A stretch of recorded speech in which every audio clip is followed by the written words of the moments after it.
Hey, good morning, or actually good evening. Uh, we're having technical difficulties. This is Paul B from First Sky, Omaha. In the evening tonight, we're having technical difficulties on the Atlanta side. Looks like Buddy will not be able to join us, and we're going to, well, let's see. Buddy, you there? Can you hear us? Yeah, I can hear you. I don't know how. your cellular is lagging too bad. Yeah, I know it's gonna work. Yeah, sorry. So Complete power outage. Not sure what. yeah, we were 2 minutes Yeah. away from the show, and Buddy's power went out, and so he's dealing with that. He's tried to jump on the phone here, but his cellular's not even pulling enough internet to be able to come through. It looks like we're going to have to postpone the show uh, unless his power comes back on anytime soon. Buddy, are you still there? You're stuck.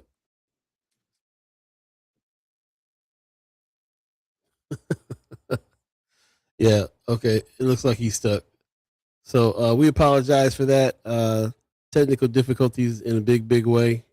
Um, Again, if you're just joining us, Buddy's power just went out like literally 2 minutes before the show started, and he has no idea why. He's working on it behind the scenes.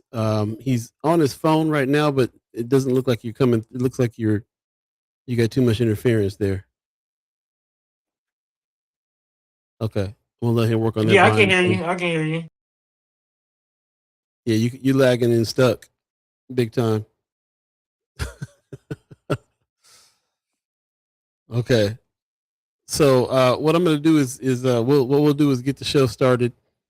We'll run through some haps. We'll give Buddy a little time here to see if his electricity is if he's going to fire back up. And yeah, we might have to postpone the guest cancel the show today, y'all. Sorry about that. But let's go ahead and give it a few minutes here and see what's happening. I see you guys come in the chat. Pops gives us a good Friday evening. I wish it was good right now. Sue Kessler Hagen gives us a hi, everyone. Appreciate that. Marlon Harrison gives us a good evening, First Sky family, and happy TGIF to everyone. Stacey Jeans in the house. Good morning, good evening, everyone. And Tisa Harden, TGIF, everyone. Good afternoon. Appreciate you guys coming through with us. If you're just joining us, we're having some technical difficulties. Buddy, his power went out in his studio where he's at, and he's not able to come in right now. So when that happens and he's not able to come in at all, and we usually postpone the show because he's gotten a whole lot of news articles presented that he's the one that needs to be presenting them, and he is not going to be able to join us. So normally we would have called the show off beforehand, but this happened at literally a minute or two before the show started. So we apologize for that, and we can go ahead and just officially start the show. Like I said, I'll run through some haps, hear what you guys are talking about a little bit, and then we can shut down early. And then if Buddy does come back online, then we'll bring him back on and come through again. But in the meantime, between time, First Guy Omaha in the evening. All I'll say is this: I talk to all legitimate reporters. First Sky Omaha. In the morning.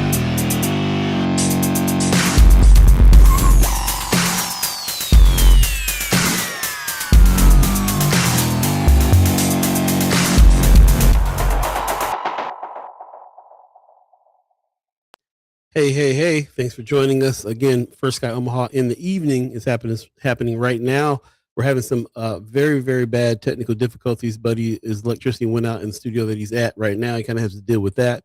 He was trying to come in on the phone, but he was not able to do that. It was the cellular phone was not connected enough to be able to come through. So he's working on that, and we usually would go ahead and postpone the show at this point because he's got a lot of news articles that he wants to bring in. I see Tony Johnson in the chat saying North Omaha is in the news a lot this week. This is true. We had a lot to talk about today for sure. So hopefully all that preparation that he does doesn't go to waste, and he can get back in, and we'll just hope for the best at this point. Tisa Hart says all good. Yeah, man, certainly does. Certainly does. We know that you guys deal with our technical difficulties a lot, but this is one for the books. First time this has happened, a minute or two before the show.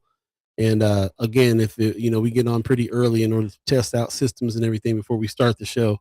And if everything is all good, we keep going. If it's not all good, we usually cancel the show, and with a little bit of time in advance for you guys to know that we're canceling. But this happened a minute before the show started. Literally 2 minutes before the show started, his electricity went through and went out, and that was that. So again, we appreciate you guys joining us. Remembering that we are on this evening. We had two special guests coming through that we're going to have to contact and probably postpone as well. We had Amanda Kephart from Film Streams that was coming, and also Chris Bowling that was coming through as well. There's an article that Flatwater Free Press is put out, him in ProPublica, on the lead situation in North Omaha, and some of the clashes that's been happening there. So we were anxious to talk to him about that because it's been a big topic right now in the neighborhood, especially, and a lot of other stuff going on as well. So we apologize again. This is the Love Supreme Friday. This was supposed to be the weekly wrap. It looks like we're going to have to shut down early because there is no Buddy today. Unfortunately, his electricity went out a minute before the show started. But before we get out of here, Pop says, hey, things happen, no worries. Yeah, it is what it is. But before we get out of here, there are some things. There's actually a lot of haps happening. It is Friday. It's First Friday. Of course, First Friday in the Village is going down this evening. And if you have not gotten your tickets yet, you still have a chance to do that. You can hit that QR code and check it out. First Fridays in the Village at 24th and Lake. We talked about First Fridays all over town. There's one downtown. Of course, there's one in Benson. And there's a couple other places that some First Fridays are going on as well. And we really would love to have a First Friday on the Deuce. So that's what this is. They don't have it every month, which is why another reason to jump on when they do. They set up some good entertainment and some good events and stuff like that happening tonight. So I would highly encourage you, go ahead and hit that QR code, get your ticket, and come out for First Friday in the Village at 24th and Lake. That's happening. It's coming up. It's coming up this evening. We just did talk about other First Fridays. Of course, our partners over there in Benson. Benson First Friday is happening this evening as well. Actually, let me see. This is the first part of that. No, that's the second part of it. So they got a two-page flyer because they got so many activities going on. This is happening tonight. Of course, when you go to Benson, you can kind of walk down the block and hit a lot of different galleries, a lot of different venues in order to check out some art and see some music and all that as well. So here's kind of your guide to that. Before we get started too, we need to drop the weekly wrap. So if you have not yet signed up for the weekly wrap, I'm going to put that in the chat for you to be able to do so. Give it another minute before we launch that, so you can have all these guys with you in your email right there. So this is what's happening for Benson First Friday. This is page 1.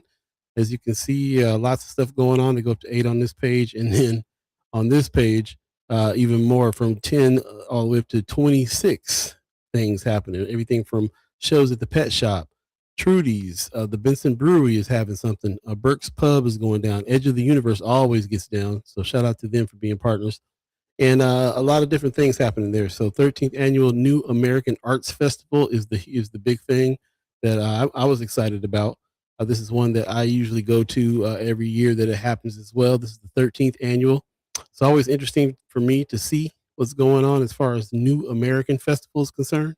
What they mean by that is people that are new Americans. They're just coming to this country from other places. It's always really interesting for me to see how art is coming from other places and people that have different influences and different ideas and different things they've done in order to learn where they learn from, even the education on art.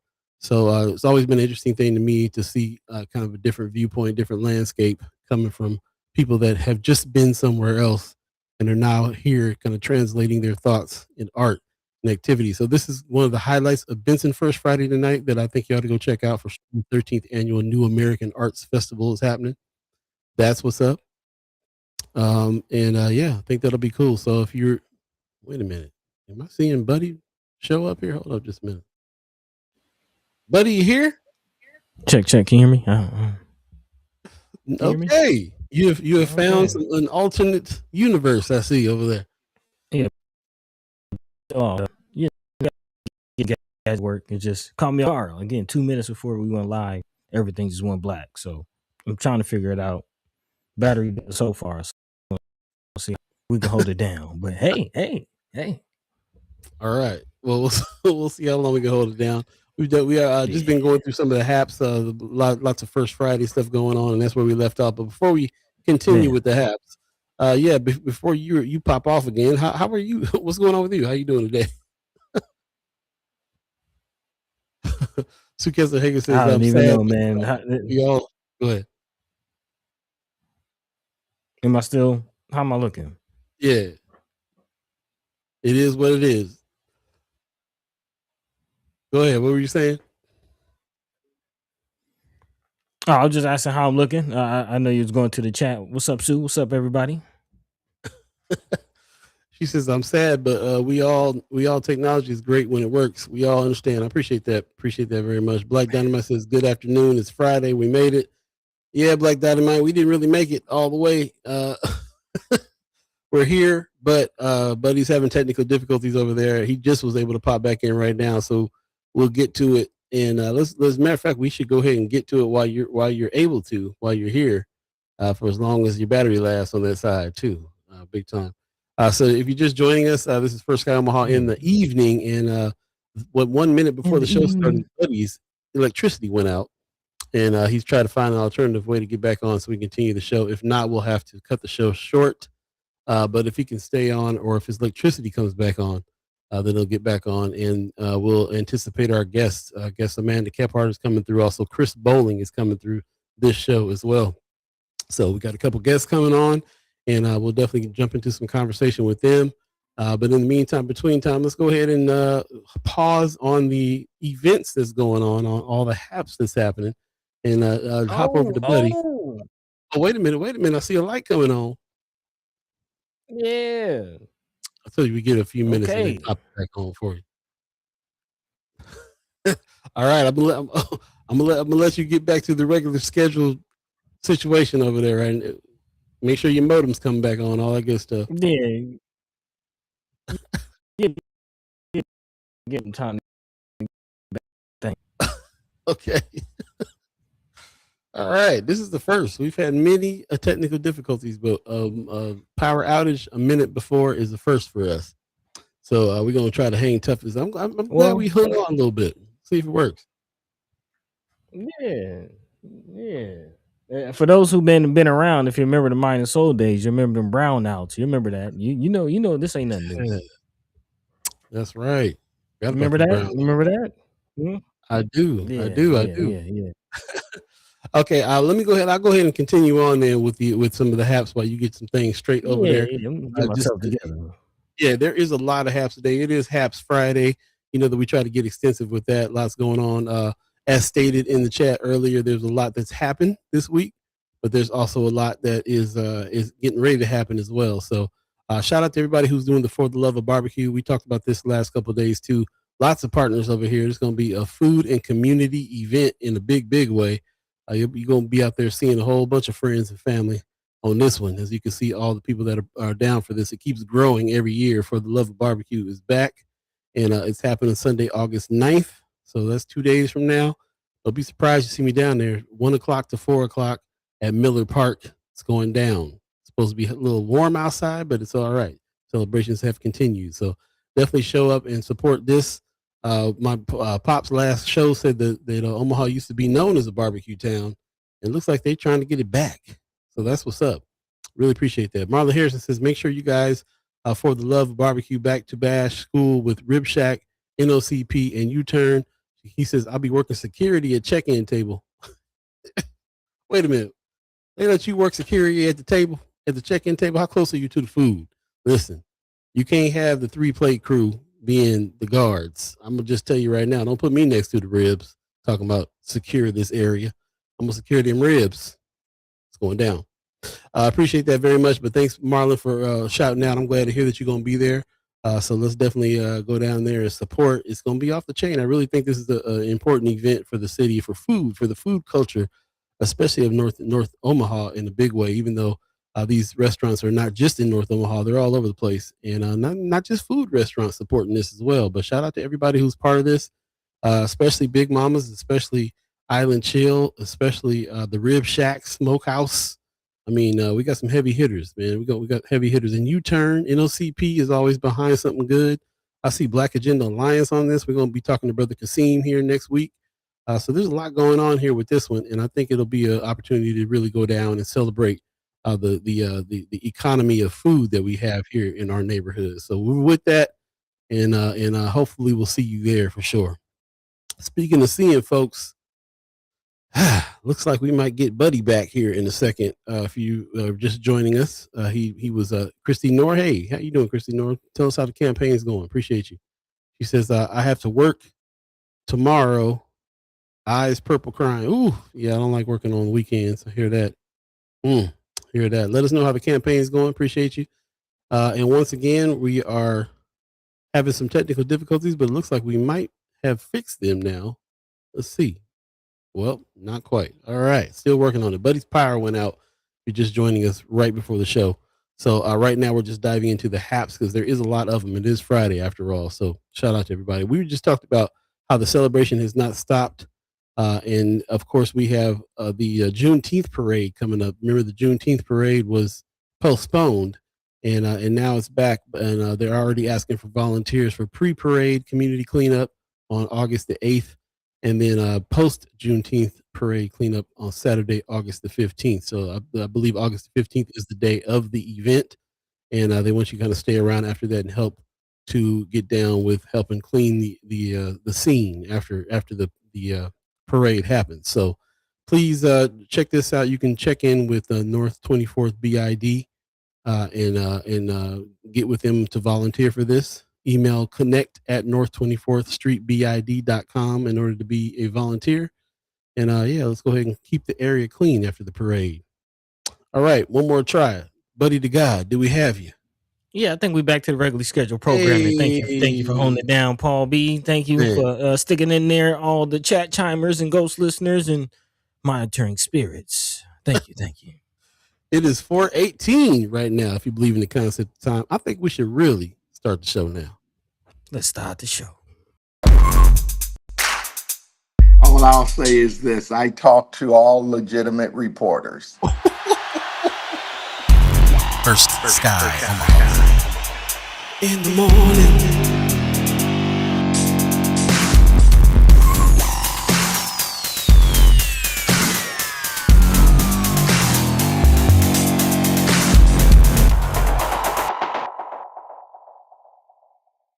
All right. Once again, got to play it again. Buddy loves it. Got to play it again. It's happening. It's only right. First Sky Omaha in the evening. In the evening, man. Starting for real. We appreciate you guys and everybody who came in at the beginning and stood and held and hung with us through the technical difficulties. Appreciate you. Yeah, still holding it down. Well, I'm glad that didn't happen. That wasn't the whole show. That's great. Man, yeah, it worked out. We here. Thank y'all. Appreciate y'all. I guess that's a part of starting in the evening. You know, people get started, around this time. I think somebody hit the transformer. I don't know what's going on. Toss a few back too many back. Happy hour somewhere. Somebody came home from work real mad, like, hey, out of this job. It is 5 o'clock. So, It is 5 o'clock over there. Yep. Yeah, it's 4:19 though, if you're in Omaha, Nebraska, and if you believe in the concept of time. And we were just in the middle of doing some community updates. Yeah, man. Thanks. Yeah, man. Yeah. We can get back to it. We got a couple more things that we need to kind of talk about for sure. And let's see. Well, we were just talking about the Juneteenth parade. So the Juneteenth parade is happening on the 15th, August 15th. And as you saw, they're looking for volunteers to help clean after. But I think it's let's show up. I think this is an extension of all the celebrations that went down this summer. And it wasn't supposed to be August 15th. It was something happened in Clash. It was weather or something went down and they had to postpone it. And they pushed it all the way to August 15th. Some people weren't very happy about it. But I think it's going to be even better now because they had a little bit more time to prepare for it and get it together. So shout out to everybody who's behind the Juneteenth parade that's going down. I think just like a lot of people, we weren't done celebrating this summer. No. I think it's a good pivot to move it to August rather than canceling it altogether. You know what I mean? Yeah, having it at all. I think so too. Yeah. Also, shout out to Marlon Harrison who put this in the chat. North Star has their open house coming up August 13th. We always are talking about North Star, what it is they're doing. We always are thinking about trying to get a hold of them and talk more about, just talk to the people about what all they do over there and what their programs entail and so on. And this is a good way to get involved. We have a few chat chimers, a few ghost listeners that we know are involved with North Star and been doing some good things over there. So I'd love to hear more about it.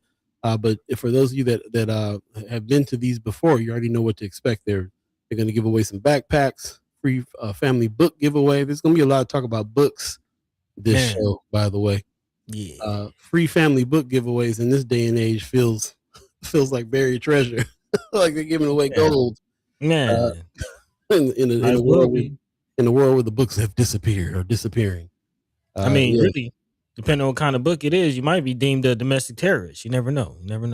Watch out with the hand in you.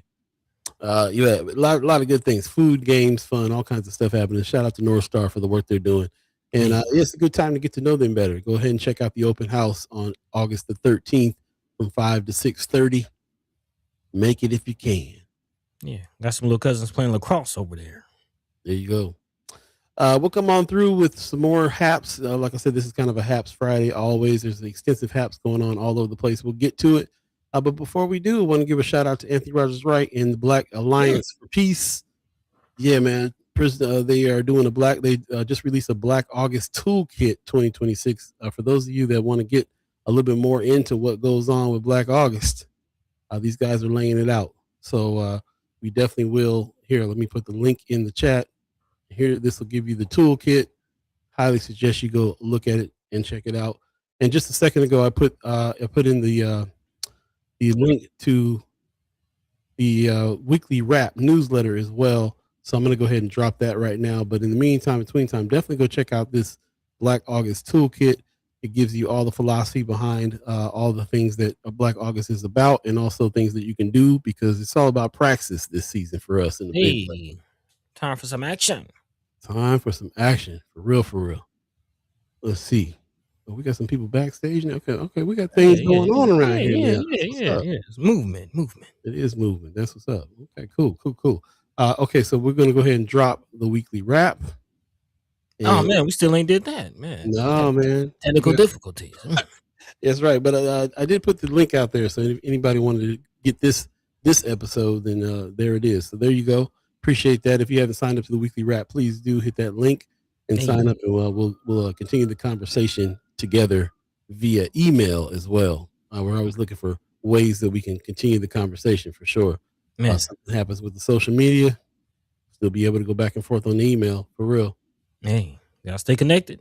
Got to stay connected in a big way. All right, that's it for the haps for the moment. We'll have some more haps as we go, but we definitely want to make sure that we let you guys know that if you have haps, if there's things going on this weekend that you think we should be checking out, please let us know. And also, if you've gone to any of the meetings and things that's been going on this week as well, we know that Omaha's been in the news a lot, especially North Omaha this week. We'll get to talking about it, but let us know. We want to hear any reports that you have on any of the meetings that you went to or events coming or going. Let us know what's happening in your world. And if you don't do it here, you can always do it at Friends of First Sky Omaha, the group page on Facebook. So there you go, 4:24 right now. If you believe in the concept of time, buddy, I'm going to throw it over to you so we can talk about today's thread.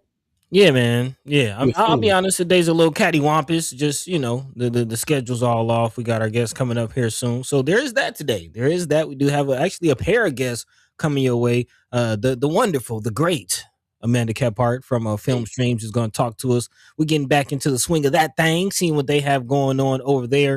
If you haven't been to Film Streams, check it out. Man, they got some classics playing right now. They even has some new classics. The Odyssey in rotation right now. I know a few people excited about that. I'm excited. They got one of my favorites, Teenage Mutant Ninja Turtles, coming from the 90s. You know what I'm saying? A classic. But I thought you were going to say Legally Blonde. Man,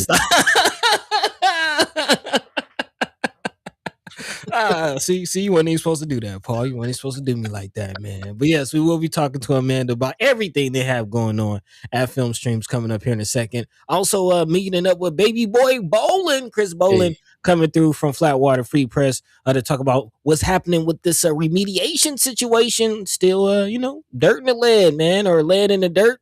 Same. Mhm. I mean, I don't know, man. It's so much. Maybe it is more lead than dirt. We'll see. We'll see. Definitely talking to him about what's going on with that situation. And of course, keeping the conversations happening. Big shout out to those of you keeping it going on Friends of First Guy Omaha.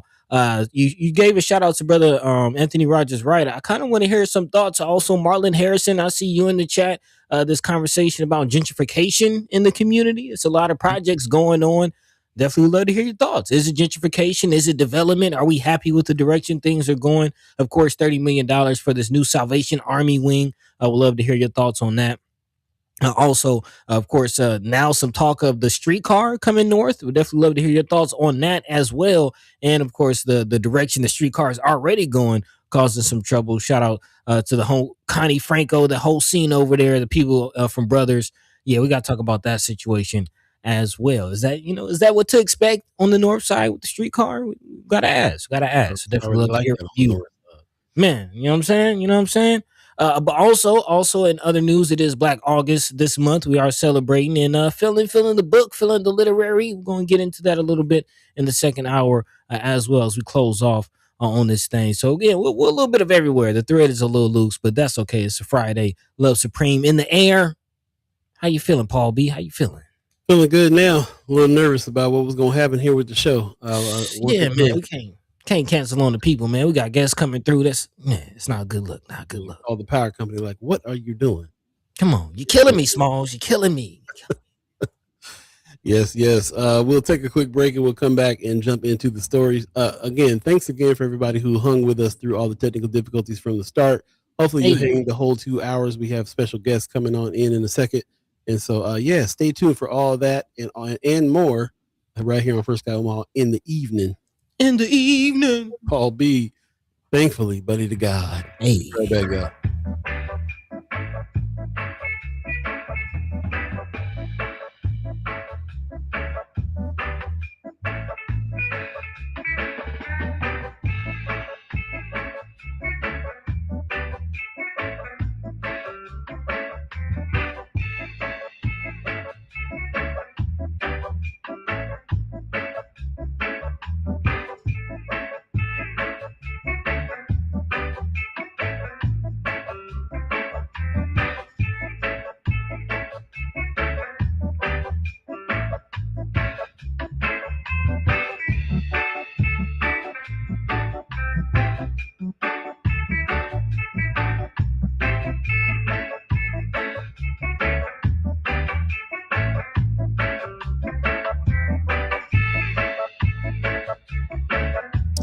Welcome back. For Sky Omaha in the morning. The evening. In the evening. I think you do that on purpose. You're trying to get me caught up. Man, there is nothing on purpose about that slip. That is pure muscle memory saying in the morning for 5 years, for real. Yeah. And it's about that time for a siesta fiesta. It's past the time. Siesta comes after lunch. Okay. Yeah. So we start the show right at siesta time is what's really on the docket. That's what's going on. Yeah, that's what's going on. But hey, we said we were gonna try something new, and hopefully you guys are. But hopefully it works for you a little bit better too. I know there's a lot of people that can't watch and can't engage in the morning, so we're trying this little Friday afternoon thing, get people going. This is like the pregame a little bit too. Like, you know what I mean? How's it working? How's it working for y'all? Let us know. Is this fitting y'all schedule? To-do list? What's going on? What I'd like to know. Once again, just want to reiterate, it is a Black August. Shout out to Anthony Rogers Wright's organization, the Black Alliance for Peace. And what it is they put out here, this Black August toolkit. It gets down. They also did this graphic here too. So shout out to them for really bigging it up, man. We can go to them and find out exactly what the Black August thing is about. A lot of people putting some things out about it, of course.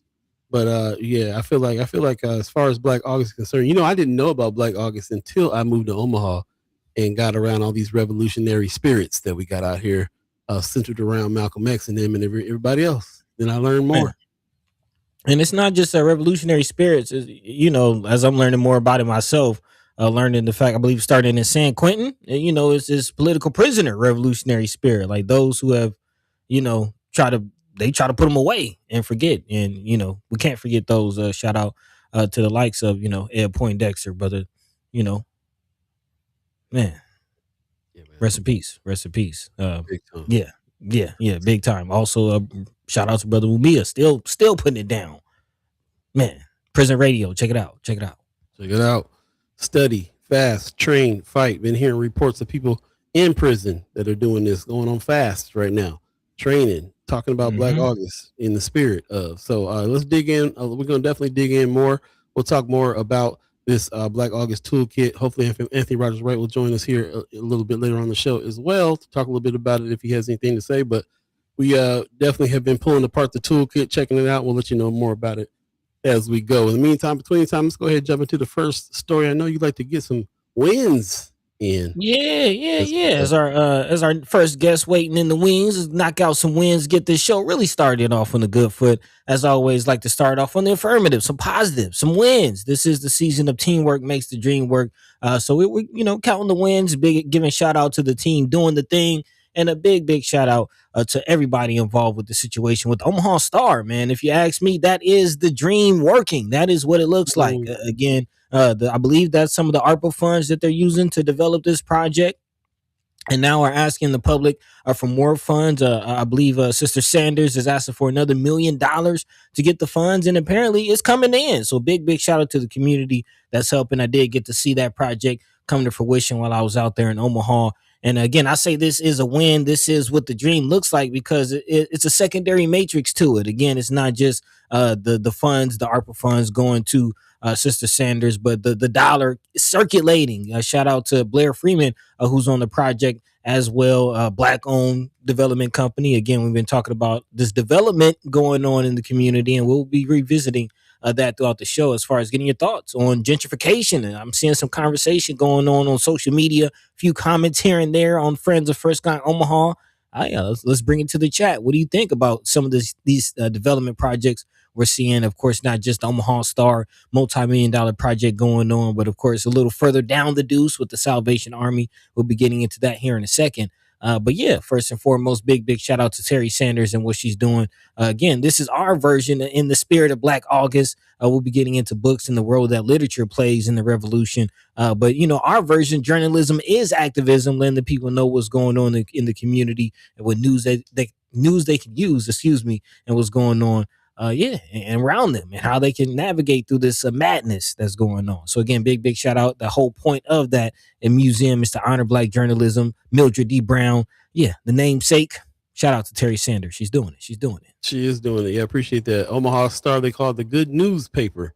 She's really talk about what's going on as far as the problems and stuff are concerned. It's kind of to highlight all the good things that are going on in the hood as well, which is also very much needed in a big way because every other news outlet around the city seems to only talk about North Omaha when something bad is going on, and that's what it is. So shout out to her for that. I didn't we're in a different kind of journalism. We kind of talk, we do some deep dives on some issues, and we do solutions journalism. So we do kind of talk a little bit about some of the issues that need to get tackled and some of the problems. We don't do if it bleeds, it leads. We don't talk about every shooting that's happening in every hood all the time and all that kind of thing. We definitely talk about how that violence affects the families. We talk about it on a higher level if we can, in order to get to some solutions. Where's the resources, how we can help, and that's our style. So I didn't really appreciate at first Terry Sanders' style of keeping the newspaper a good newspaper, and I've grown over the years to really appreciate that. It is very much needed to highlight the good news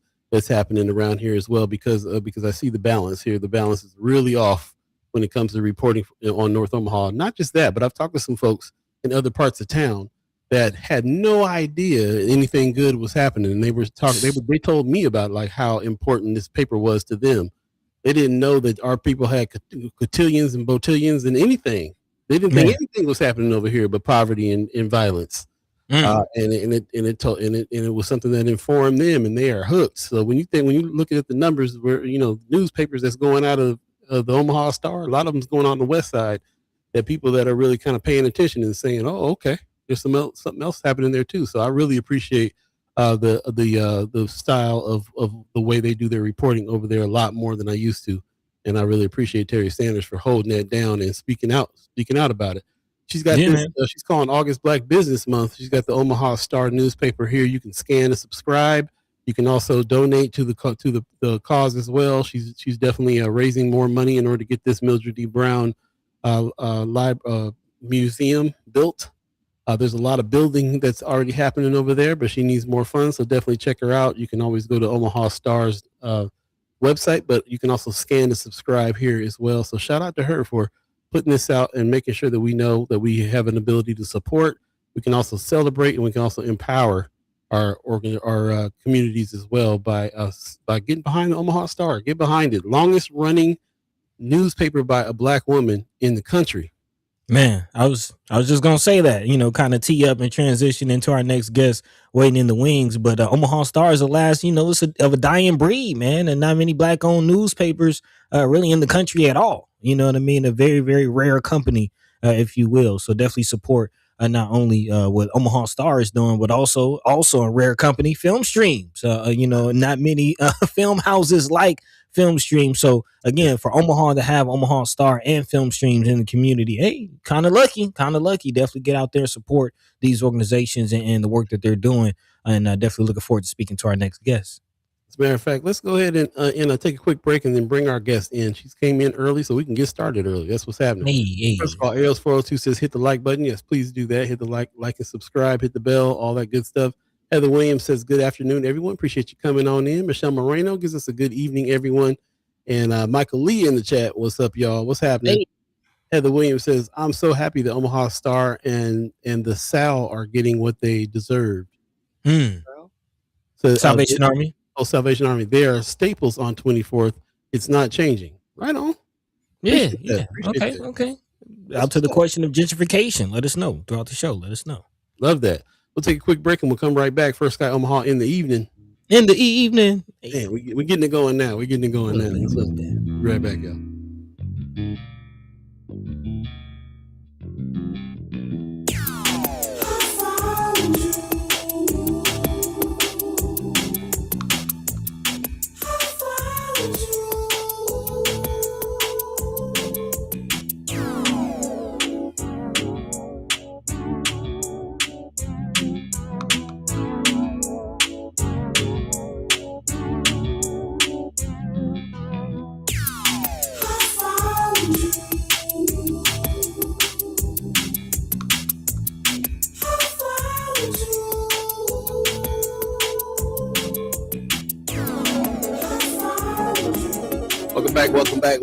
Welcome back for Sky Omaha in the morning. In the evening. That's two. I was gonna say good morning. See. We saved you. We saved you. I mean, it's morning somewhere. It is. Good evening, Amanda. It's been a while. So good to see your face. How you doing? Yes. Oh, good. It's good to see you both. It's been It's been like 2 months since I've seen both of you. What, like a month maybe since I've seen both of you. But then you all took the sabbatical, and I'm very glad you had that chance to. You missed the hottest part of the year. Yes. Wait a minute. We're out here working. I went to Vegas, so I don't know if I missed the hottest part of nothing. Yeah, in the desert. But you got to see the beach though, right? I was right near the beach for sure. Right near the beach. There you go. Boy, in Vegas. Well, if I'm in Vegas, I went to Cali, so you know. Okay. Yeah. We did all. Did you go now, Paul? California is where you're from, right? So is that like a step back home? Did you go home for a little bit? I didn't go home. I went. I mean, for me, Disneyland is when you grow up in Southern California, you go to Disneyland. That's your backyard. So in a way, I did go home. It did feel like home. I did go to some places that were close to where I was born and raised, that I still got family. And then we went to the beach, which was also like your backyard when you grew up in Southern California. So I had I every time I go back, it's super nostalgic. I've been away long enough now to where it's just like I'm driving around like, oh, I miss Laguna.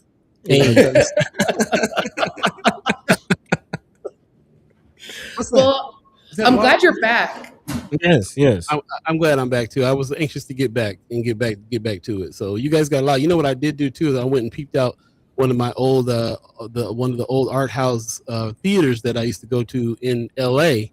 Which one? It was called I can't think of the name of it right now, but it wasn't there. It wasn't there. That was my Really? point in that story was it wasn't there anymore. Yeah, I went looking around for it. I thought I had the wrong name. I couldn't figure it out, and yeah, and then when I finally like did some digging, not there anymore. And it got me thinking about it. It got me thinking about it. Really is like, you know, art. I used to go to those all the time, but they weren't doing stuff like Film Streams does it. So Film Streams is another level of art house theater as far as I'm concerned, because it's so entrenched in the community with the talkbacks and that type of stuff. Like, that stuff is that's what makes it happen. It's the same feeling as I get when I go to like Palm Springs film festivals, the LA Film Festival. If you go to film festivals, then you can talk to filmmakers and stuff like that out there. Not so much just going to a movie on a weekend. Yeah, except at Film Streams. Except at Film Streams. So, you know, so I can honestly say Film Streams is the best art house theater in my world. So there you go. There you go. So thank you, Amanda. Thank you, buddy. Thanks, Paul. How have you been? What have you been doing? It has been a couple months. So yeah. Tell us about your life. How's life over there treating you? It's good. It's great. We're just busy. I was actually talking with Clayton Shelgren, who's our general manager of events and collaborations, and we realized that as of like right now, so far this year, we've had over 50 collaborations or collaborative events. 50 so far this year, and we're not done. We're not even done. So, you know, we're putting in work, and like we are trying really, really hard to create those spaces that you all talk about every single day, right? For the entirety of the Omaha community. You're just talking about Ms. Terry over at the Omaha Star, and like we just tapped. We're partners with Omaha Star, and like proud to be. And I get it there. You know, I get the newspaper every week in my mailbox, and so happy that they're doing the work, building the new facility, getting the museum, like doing all this stuff. And I always disclose stuff to you two that I'm not supposed to. It wouldn't be our spot if it wasn't. Right. So we are working on a series of conversations around AI, and we're working with a couple of different partners. And Ms. Terry and the Omaha Star have agreed to lead one of those panels for us. So we're very excited for that. And that'll be, I think, October, maybe September, I think October. Okay. So yeah, it's so important to support North Omaha. You mentioned, Paul, I think that a lot of the constituency, a lot of the papers are going further out west because people are moving further out west because of the gentrification, right? So what was a pretty dedicated neighborhood is now existing in a place of displacement at times because of some of the things that are happening. And so reinvestment on 24th Street, on 16th Street is so important. It's so important. Just that. Yeah. So I'm always so glad and proud to like share space with the two of you who are doing this work. Thank you. Oh, man, appreciate that. And we actually were just talking, I want to say on Monday, about some of the proposed changes to 16th Street and the truck routes there and how that could impact traffic, and just didn't get into how that would impact some of those businesses out there, especially around that no-do area, like they're calling it. Yeah. So, but I mean, even past that, right? Like all those businesses that left and are gone and have been gone since I was a kid. Like I don't remember 16th Street being, vibrant except for like 40 years ago when I was little. Yeah. You know what I mean? So it has been a long time coming for the reinvestment in North Omaha and 24th and 16th Street. Yeah, it's going to be really, really interesting how that's going to work. Are you seeing a pickup of? Are there more people that are aware of the Ruth Sokoloff Theater over there? Are you getting Do you feel like The with traffic. the growth over there, there's more traffic? It feels like yes, and we're also proactively working on it, right? You know, I mean, the working with the star is a big portion of that, but also, you know, we're showing a film called Real Rocks in a couple of weeks, and it's about rock climbing. And so our Whites Fellow, who is, you know, it's the Whites Fellowship is sponsored by the Whites Family Foundation. They're amazing. Marcus, who's actually leaving us in a few weeks, he's finishing up, and we're getting a new Whites Fellow. But so he is finishing his fellowship with us by curating a talkback, Real Talk. And so he loves rock climbing, and he found this series of shorter films that we're going to show. And, you know, the conversation is going to be held with people from MW Climbing, Approach Climbing. And then we went, because I knew it was like, no, North Star has an adventure program. I think they've got climbing, right? So we reached out to North Star. We've already been talking to anyway for lots of stuff. And we got one of their students who was interested in being on the panel. So we've got a young fellow by the name of Bo who's going to be joining that panel to talk about rock climbing, right? So these integrations, like it shouldn't feel like we're doing work. It should just feel like we're tapping into our community. Yeah, Right, and it does. It definitely feels that way to me. It feels like you're doing just that. So that, you know, that's a lot of behind the scenes work. I think about, you know, my little experience with the movie theaters. There's a lot that goes into running a movie theater by itself, and all this extra stuff that's happening is, you know, that's a whole organization that you guys are doing with you know, these fellows and bringing on people and the fundraising for it and the partnerships in itself. It's almost like you must obviously have like double the crew that a normal theater has, just so that you can facilitate all these partnerships and you know what I'm saying? Do we? Or you're doing it all yourself, right? No, it's not. But see, that's the thing, right? Like, you are right. Like, we are very lucky that we do have the ability to have the staff we have. And if we didn't have the number of staff members, we wouldn't be able to do what we're doing right now. We would be underserving our community if we weren't investing in our community. And you know, it's constantly, you know, sort of doing this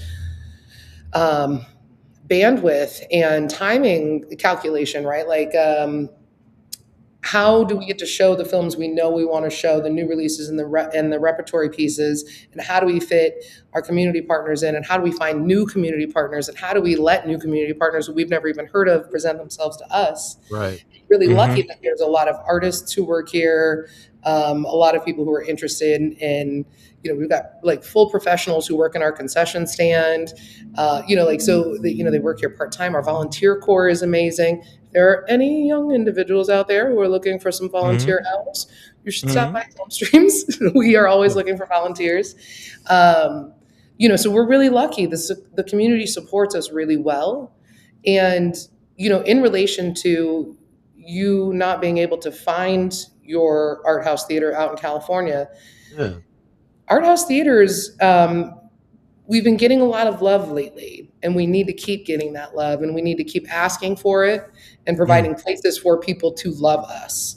You know, the Odyssey, I think, was a huge boon, right?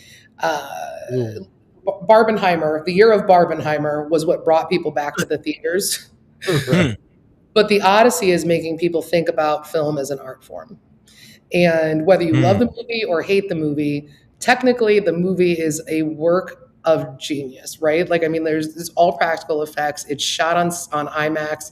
You know, you're seeing all over the place, all over the country. There's all these conversations and news articles about like, projectionist comes out of retirement to run 70 millimeter reels for the Odyssey. We had that happen. We had one of our original projectionists come back. We were like, hey, would you come back and work on this? You know, come back, because this is a dying art.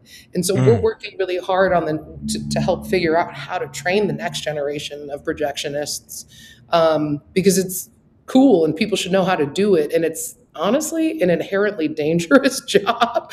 Like, it shouldn't be dangerous, but it is dangerous. And, you know, the people who do this none of us work without each other. There is no film streams without our projection team and our front of house team and our team who's an admin, who's answering the phones and, getting the checks to the bank and creatively planning, and people who know every movie that's coming out for the next 6 years. Like, we need all of us in collaboration working together. Yeah. It's interesting. I heard that the because of this movie, Sinner set it up, and then Odyssey made it happen. But I hear that there's theaters that are clamoring for the IMAX equipment because they're like, we got to put it in now in order to be able to run these movies because there's so few. We got the Edwards over there in Iowa, and I always thought, it's pretty close to Omaha. Hop, skip over there, of course, and I come from a place where there's IMAXs all around me, but I didn't realize that there's really not a lot of IMAXs all around me now. There's only the one. So yeah. And that's the thing. Like, this is one of the few modern films. I mean, IMAX is new, but this is one of the few films that is shot completely in IMAX. It's a very challenging thing to do. Right. And I would say that I'm not a director, but from my academic understanding of how directors work, most modern directors don't shoot on film and have never shot on film. And it takes a different skill set, I think, in order to be able to do that and use that. It was funny, we always sort of think of editing, right? Like, you open up your computer and you like look at the reel on the bottom and you're like, okay, get rid of this and get rid of this and get rid of this, but like when they're editing that film, when they were editing the Odyssey, they're using the prints and they're pulling them out like old school 110 camera, 35 millimeter camera, right? And cutting them and then putting them together and pasting them and then adding the next scene in. And, so, I mean, this is a skill set. This is something that requires patience, dedication, a good eye, a deep understanding of what someone wants from an artistic experience, from an entertainment experience. And I just think that's really, really cool. Yes, Sinners. I mean, I feel like I didn't even need to say it, but you know what I mean. Yeah.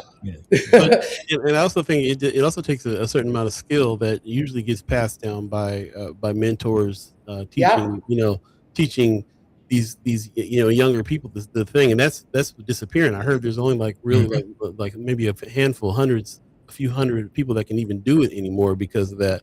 And they have to go back to in the world, right? So yes, and there's no way, and you got to do it when it comes to that kind of film. You got to do that 70 millimeter like that too. So this really interesting.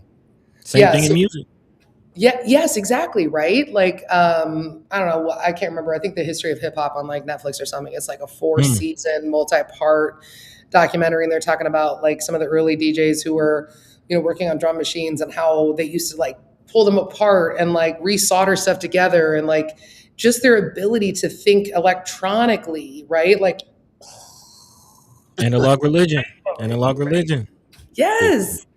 And it's also Diggable Planets is going to be here in September. If y'all didn't know, if nobody knew Diggable Planets is coming to Omaha, just throwing that out there. Yeah, I know, but I know you didn't come on First Sky thinking that we ain't know. I'm just letting other people.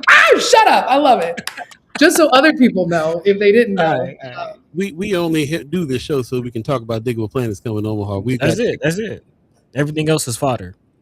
You had that on deck, like ready, just like now, bam. No, hey, this is the year of the heavy hitters. I mean, there's so many. Lenny Kravitz is coming Omaha. There's so many people coming to Omaha right now. It's crazy, and I'm still very excited about like, and some of the people who come into Omaha that I'm really excited about that are coming is the boys here. Yes, as indeed. Hey, as indeed. I call them the Potash Twins. This is how I call them, the Potash Twins. Our very own candy makers, the Potash Twins, S&D. So they are award-winning musicians. I mean, like, if you just start talking to them about their musical history, like, you're just like, whoa, they know all these cool cats. They're talking about like all this stuff and jam sessions and, like, and they're young men. So they're also the founders of Sweet Stash Candies, which are like, I should have brought one with me now. They're these amazing like non-GMO candies with like natural sugar, and their flavors are amazing. So they started out with like this one, just their regular standard Sweet Stashes, and they're all musical notes, right? They're all like They're eighth notes paired together, and they're like white grape, and like they're so good. And so they're going to be with us along with Martin Starr, who is one of the stars of the film Adventureland, tomorrow night here at the Dundee Theater. Came out in 2009, and they're going to be doing a candy giveaway, and they're going to have a conversation with our general manager of programming, Elijah Huffer, and like it's going to be amazing. So we're super excited to have them in. You know, like they've worked with like John Legend and like Snoop Dogg and like John Baptiste and like the Jonas Brothers. I don't know. But I read somewhere. Yeah. I saw that somewhere. Worked with the Jonas Brothers. No, so like I've had the chance to meet them a handful of times, and they're just delightful human beings who are filled with energy, who make really amazing candy. And they actually just released 2 new candies. One called Rock Jams, which has like these beautiful sugar crystals on the outside of the candy, and the other one called Sour Jams. The Sour Jams are in fact my jam, but like they're just amazing. And so we have their candy here. Come pick it up, or you can come to the movie tomorrow night and get a free bag from Film Streams. Man. There you go. I still remember that Hawaiian Brothers we had. Oh man. Yeah. I'm sorry, 7 o'clock. This is going to be at Dundee. This is the Dundee Theater. 7 o'clock. I met these cats at a TED Talk several years ago. And, really? And they were pretty dynamic dudes then. They were super young. This was about 10 years ago. So they were super young then. Super young. Right. I think they're maybe 30 or early 30s at like the most. Yeah, they might have been like 18, 19 when I met them. And they were already, some personalities everybody knew, and just like already going for it. They were actually discovered by Wynton Marsalis. Man, which is crazy. I mean, So they went from being discovered by Wynton Marsalis, being Emmy Award-winning musicians, and on their website they refer to themselves as head of R&D, research and devouring at Sweet Stash Candies, which I love. So we're super stoked. And then we've got their other co-founder, Martin Starr, who's like their best friend. He's an actor. He's amazing. He's actually, I think he just flew into town today, and will be with us tomorrow night as well. And so we've got Martin Starr, who's in the film, plus S&D, who are like making this amazing candy, who's best friends with Martin Starr. So it's going to be a super fun conversation after the film. All right, I'm going to get my ticket and go. If it's sold out, I'm calling you though. But yeah, you should. That's a whole nother email. Anyway, yes, get a ticket. That's what's up. Paul pulling strings. I gotta put these guys out here because we've been talking about this. This is a phenomenon that's happening. It really is going down in Omaha in a big way this rest of the year. Yeah. Heavy hitters coming to Noma Fest. If you don't know who Mahini Day is and Mono Neon, what's wrong with you? Yo, Mahini Day is so dope. She's so dope. Man. Sorry. She's so dope. She's so dope. Lupe Fiasco coming to town. Lenny Kravitz Lupe Fiasco coming to town. When? Yeah, you heard him. Lenny Kravitz coming to town. I don't have a win on Lupe yet. I knew Lenny. Lenny September. Thundercat's coming to town. When? Killer Mike will be here for Maha. Yep. And now I gotta put the Potash twins in here now. They on the level, bro. They heavy hitters and from Omaha. I gotta start getting my news from you two. That's what we're here for. That is what we do. I want to go back real quick before we get too far in. First of all, it's coming up on 5 o'clock. If you believe in the concept of time, buddy, how you feeling? Pretty good, man. Feeling great. The power's still on. We rolling. His power went off a minute before the show started. Oh my god! That's how we started the show. Rough times, but I've been looking. So whenever you guys send me over some information about films coming, I always look and see if there's any music related films because him and I are musicians, and this one looked pretty interesting here. The Devil and Daniel Johnston. Can you tell me a little bit about this one? Lo-Fi Cat. Yeah. Let us know. Yeah, so we're showing that on Saturday, August 22nd, and it's right at the top. We're also showing it on Wednesday, August 26th. So on Saturday, it's going to be at 1:45 in the afternoon, and on Wednesday night, the encore showing of that, it'll be at 6:30. And so this film is about Daniel Johnston. So he's a singer and a musician. He's an artist. And it's really told through a series of different interviews and home movies, performance videos, showing his life, like growing up. And he suffered with mental illness, right? Like I think a lot of really brilliant creative individuals do, right? And yeah. And so, he sort of ended up having a demonic sort of self-obsession, and his drawings and sketches have been sold and resold all over the world. Beck and Sonic Youth and Pearl Jam have recorded his music. So it's a story about a man who is a brilliant artist who, like many artists, has a sad and slow descent into sort of, for lack of a better word, madness, right? And so you get to walk this story with him and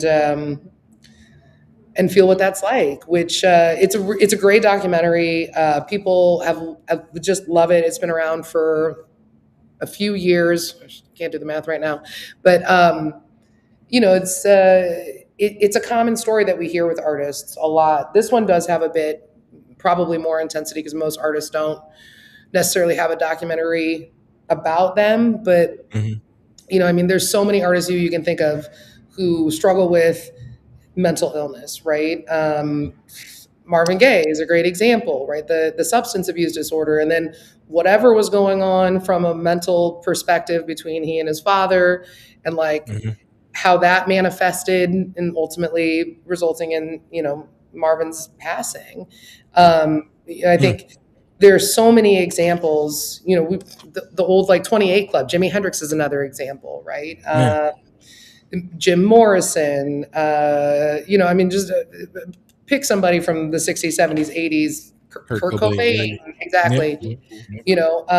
So we hear these stories all the time, and then, to have the opportunity to explore something with this depth and breadth of artistic creativity and emotion, it's a pretty great movie. Yeah. It caught my attention too, just because of the fact that I know, growing up around musicians, being around musicians stuff all my life, I have several musician friends that are bipolar, which is what he was suffering with, this bipolar disorder. And the difference really between a musician being bipolar and a non-musician being bipolar is sometimes that musician chooses to not be medicated, chooses to ride those roller coasters so they can be more in touch with their art. And I've seen a lot of times when that went really bad. And then I've seen a few times where they said, it got so bad they had to go ahead and get on the medication and temper that. And then their artistry suffered in a big way. Or they assumed, yes, Donny Hathaway, Kanye, or they assume that their creative skill set will suffer if they figure out what combination of medicines work best for them, right? And that to me is really sad, because they never make it to the other side to see what it looks like with the proper care and treatment and recovery program for them. And so they never have the opportunity to see themselves as this new and expanded Phoenix Rising artist. And I know there's a number of artists who have come through the fire, right? I didn't mean to make a Kanye quote after saying Kanye, but, who've walked through that path and then end up more creative, more collaborative, more in love with life, more able to live expansively. I think Ernest Hemingway is another one. He had a well-known drinking problem, and sort of, I think, it really is, right? And to trust one's own, Phyllis Hyman, to trust one's own perception of reality in that moment, when everyone around you is telling you need something else. And you're like, but if I do that, I become less of who I am. Yeah. Thinking also of several actors, dealing with their own mental health, and well-known prolific actors. I mean, and for some reason or another, it feels like artists have more liberty to sort of discuss this or go down this path, or they're expected to go down these paths of sort of craziness, like it's more acceptable. Because if it was a politician, you'd be like, you need to quit your job. You gotta get it together. You gotta get it together. You gotta go somewhere. So I think it's really interesting to think about the differences in what one does professionally and how mental health impacts that as well. Yeah. Never really thought about that until just now. This may be something go ahead, buddy. I just reflecting. I think that's a part of the artist journey, though. And why art house like film streams are so important, because that's what art does. It reflects, the soul. It reflects the human experience. And sometimes even the darkest parts of it, but it's still a part of the human experience. You know what I mean? And artists, I can't think of any other profession that has the responsibility to reflect that and to express that in a in such a way like art does, whether it's film, music, literature. So it's kind of a part of the job almost. Yeah, and I'm also. You're right. Oh, go ahead. I just said that's wild, and Buddy's right. Like, it's expected. Yeah. It's an interesting thing that we got going on right now. I'm putting this in the chat. We have one of our Chad Chimers just did a piece that you can find on First Sky Omaha, content creators, music and mental health part 1. Shout out to Tiana Cousins, one of our content creator camp alumni that did this video piece. She's actually interviewed a few folks. This brother L Genius right here that's in this picture, he's suffering from bipolar disorder and is one of the guys that's getting it under control and still being the artist that he wants to become. So we'll have to remind me to reach out to him and have him on the show. Yeah. But yeah, please check that out. And as you can see, it was part 1, so she's going to do a part 2. This is something that maybe I'd love to see around a movie like Devil and Daniel Johnston, and then maybe partnered with someone from UNMC or something like that to talk about mental health. I mean, this might be one of those kinds of subjects down the way that we could help facilitate the talk on as well, since we're getting in contact with local musicians who are actually suffering from this. Yes, yeah. I love this idea, and I love the fact that mental health is. I feel like it's still stigmatized in communities of color, right? Like we talk about it, we talk around it a little bit, right? Well, but like I tell people all the time, like, no, I went to therapy. Like therapy made me a better person. Like therapy let us have this conversation, right? Like me going and telling someone about all the things that stress me out and keep me up at night and keep me from being able to be who I want to be, right? Make me like having that space to like take care of my mental health, engaging in self-care, right? And like I think I've even said it here, like sure is like getting new clothes and getting a pedicure and a manicure and like, but it's also like going on a walk or reading a book, taking a bath, that part. Or eating your favorite fruit, right? Like for no reason, like whatever it is. Yeah. Or going to see a movie at Film Streams and then running into the Potash twins. Yes. Yeah. Getting some delicious candy. Come on. Feeling like a kid again. Thanks for coming. We really appreciate you coming through and blessing us with your presence as always. You're my favorite in Omaha, and I love when you come on. And I really, really appreciate what you guys are doing over there. And I'm so glad that we can continue this partnership. Please check out this film tomorrow night at Adventureland if you can get some tickets, and definitely check it out because it's these talkback films that's really what's happening. And you get a chance to meet the heavy hitters, man. There's some heavy hitters coming to town. Potash Twins is coming to town. Yes. And then hopefully maybe we'll see you out there as well for the Devil and Daniel Johnston. As you said, there's one playing Wednesday coming up, but also this one here says Saturday, August 22nd. At the Ruth Sokoloff. I feel like you guys have a lot of deep conversations and deep films at the Ruth Sokoloff a little bit more than the Dundee is. Am I right about that? I think that's probably pretty accurate. So the Dundee has our 300 seat theater. It's the historic one. For anybody who doesn't know, we're right on 50th and Dodge. And then we've got our micro cinema in this location as well, which seats 25, as well as our partners over at Lola's, which is not been. They make a mean chocolate chip cookie. And then our first location is down by the ballpark on 14th and Mike Fahey. And so we've got 2 theaters there as well. One seats about 85, the other seats 165. And so we just have a little bit more leeway to do a little more fun, funky stuff at the location down at the roof.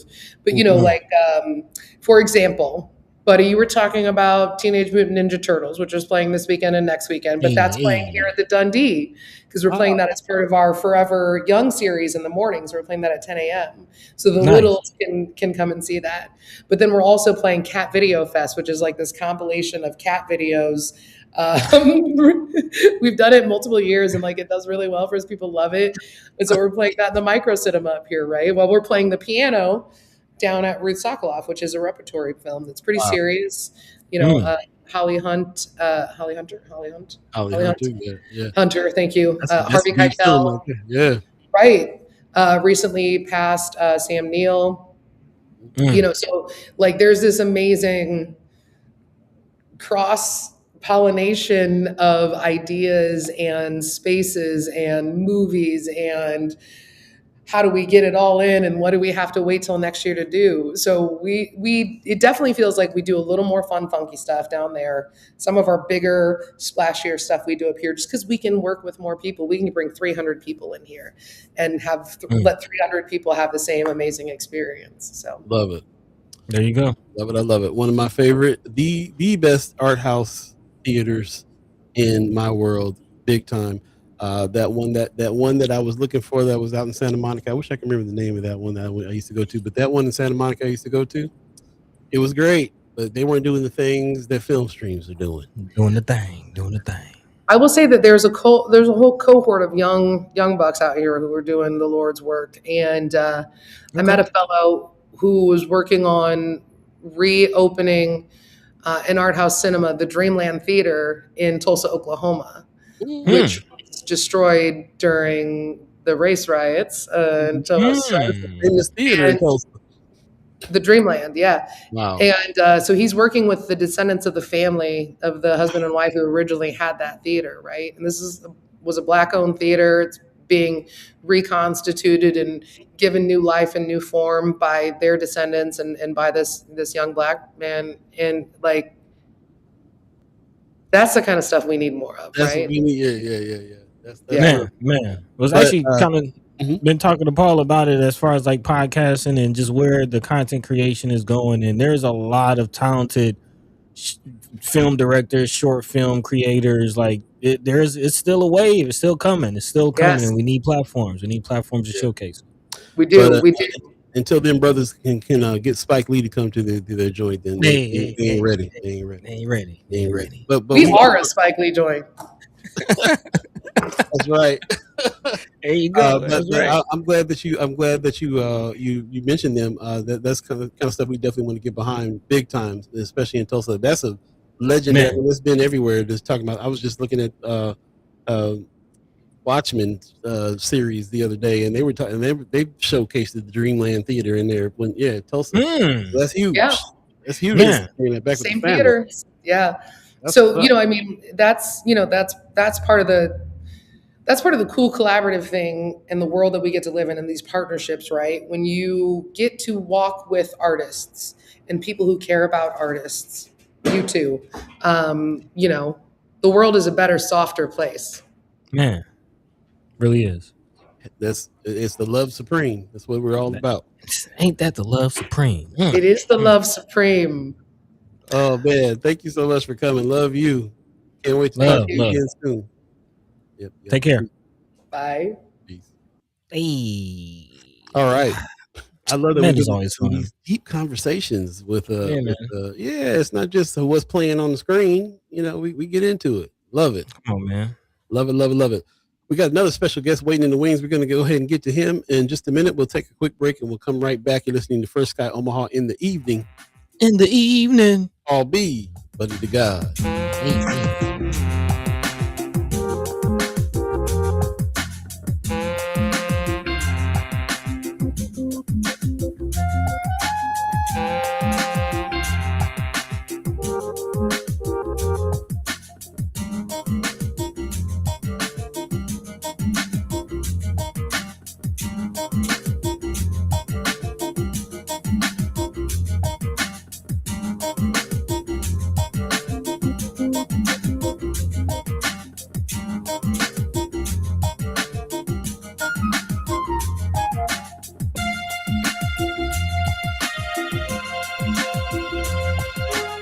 Welcome back.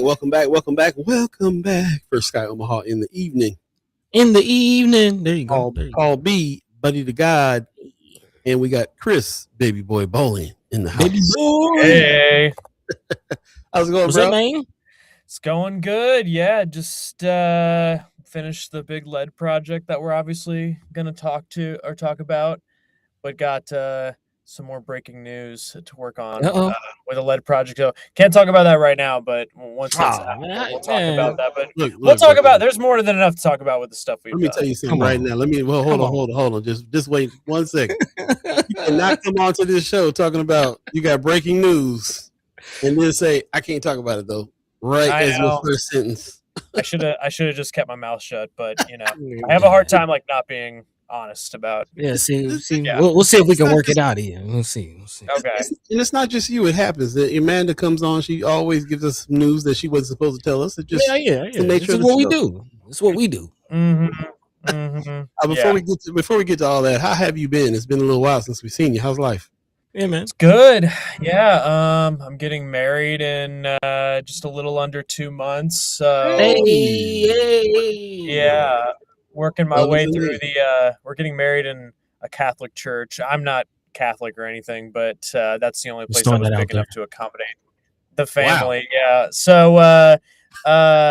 Yeah. So we're like working through the Catholic marriage prep, which is crazy. I don't know. Yeah. I mean, this work stuff has been nuts with the project finishing up. I don't know. Yeah, that's pretty much just been those two things have consumed most of my time. So Oh yeah. I mean, the wedding process is fun. yeah, we've got a decent amount figured out, but there's always more stuff that pops up. And then to throw the Catholic on it too, you got to be having a really good time. Yeah. Thankfully, my fiance did have to sign paperwork that was basically like, I acknowledge like I'm marrying a heathen. I will still raise my kids in the Catholic faith and all this sort of stuff. And the question of, I had the priest looked me in the eyes and was like, Chris, I just need to ask you this. Like, do you believe in God? And I was like, oh my God. So he's like, at the very least, Chris. Yeah, we've been going through it. Yeah. It's been interesting. Best of luck to you, man. And really congratulations. Yeah, thanks. In the midst of all that, getting some work done, man. That's why we appreciate you. That's right, man. You making it happen. You making it happen out here. The things we go through for love. I appreciate it. Love is in the air. That part. It is what it is, man. And I'm happy for you. You guys, you guys always look good. Every time I see you guys out, you guys always look tight. Yeah. Well, we just got our engagement photos taken yesterday, so there's going to be even more lovely pictures of us on the Instagram, internet, whatever. I'm glad to hear that because every time I go to make a flyer and I want to find a picture of you, you don't have no headshot, bro. I'll be getting you from like 1990 pictures. I'm like, oh my God. I'm like, why do you know how you found that picture? I'm not even sure where that's from. I mean, it's not a bad picture, but yeah. So now I'm gonna get you and your wife on with the Olin Mills joint and looking good. Fire going down. We'll get you that. We'll get you the high res, the good stuff. Yeah. Help us out. Help us help you. That part. Appreciate it, man. Well, happy. That's good news. Happy news. I'm glad that you're around. I don't. We got some news coming up too that I can't. Man, I almost slipped and said it on the air too. I got some news too. See? That I can't say out loud that I want to get with you on though because this directly affects all of our origin stories, man. Shout out to John Heaston making so much happen, and other ways that we're trying to honor him in some big ways and stuff we're doing. So I'll definitely let you in on that. But I appreciate you coming through and continuing that tradition as well. He definitely, I remember talking to him about you back in the day. The way he bigged up your skill as a writer, the way he bigged up he was just like, I love seeing a young man start off into some deep dive into really investigating and finding his way around the city and all that. He was real. I remember him being real bright eyed about that. And now we look at what you're doing, and you got writing with public, and you got articles coming out that's nationwide. You got you got a lot happening, and you've been digging in. And it was a real interesting piece that you just wrote on this lead situation, because I don't know many reporters that would actually go out and do the testing in order to come back and report on that, like you guys actually put in boots to the roots work on it, which is amazing. So first of all, for the people that didn't read that, let's go ahead and give them a little synopsis of the article and why you guys thought it was interesting for you to go ahead and dig in and write it, and the obstacles that you came up against. And retest. Yeah, for sure. Well, so if anyone doesn't know, Omaha is home to the largest residential lead Superfund site in the nation. That basically just means we have the most homes that were contaminated by lead because of the Asarco smelter, which used to be downtown. It's been a massive cleanup project. The EPA has been cleaning up homes here since 1999. They've spent $273 million addressing lead. And yeah, at this point, a lot of the work has wound down. They're not cleaning up as many homes as they used to because they're just crossing them off the list. A lot of people have seemingly, especially younger people, have forgotten about lead in Omaha, or people who do know about the Superfund site, consider it a done deal. This was a success. Everything is great.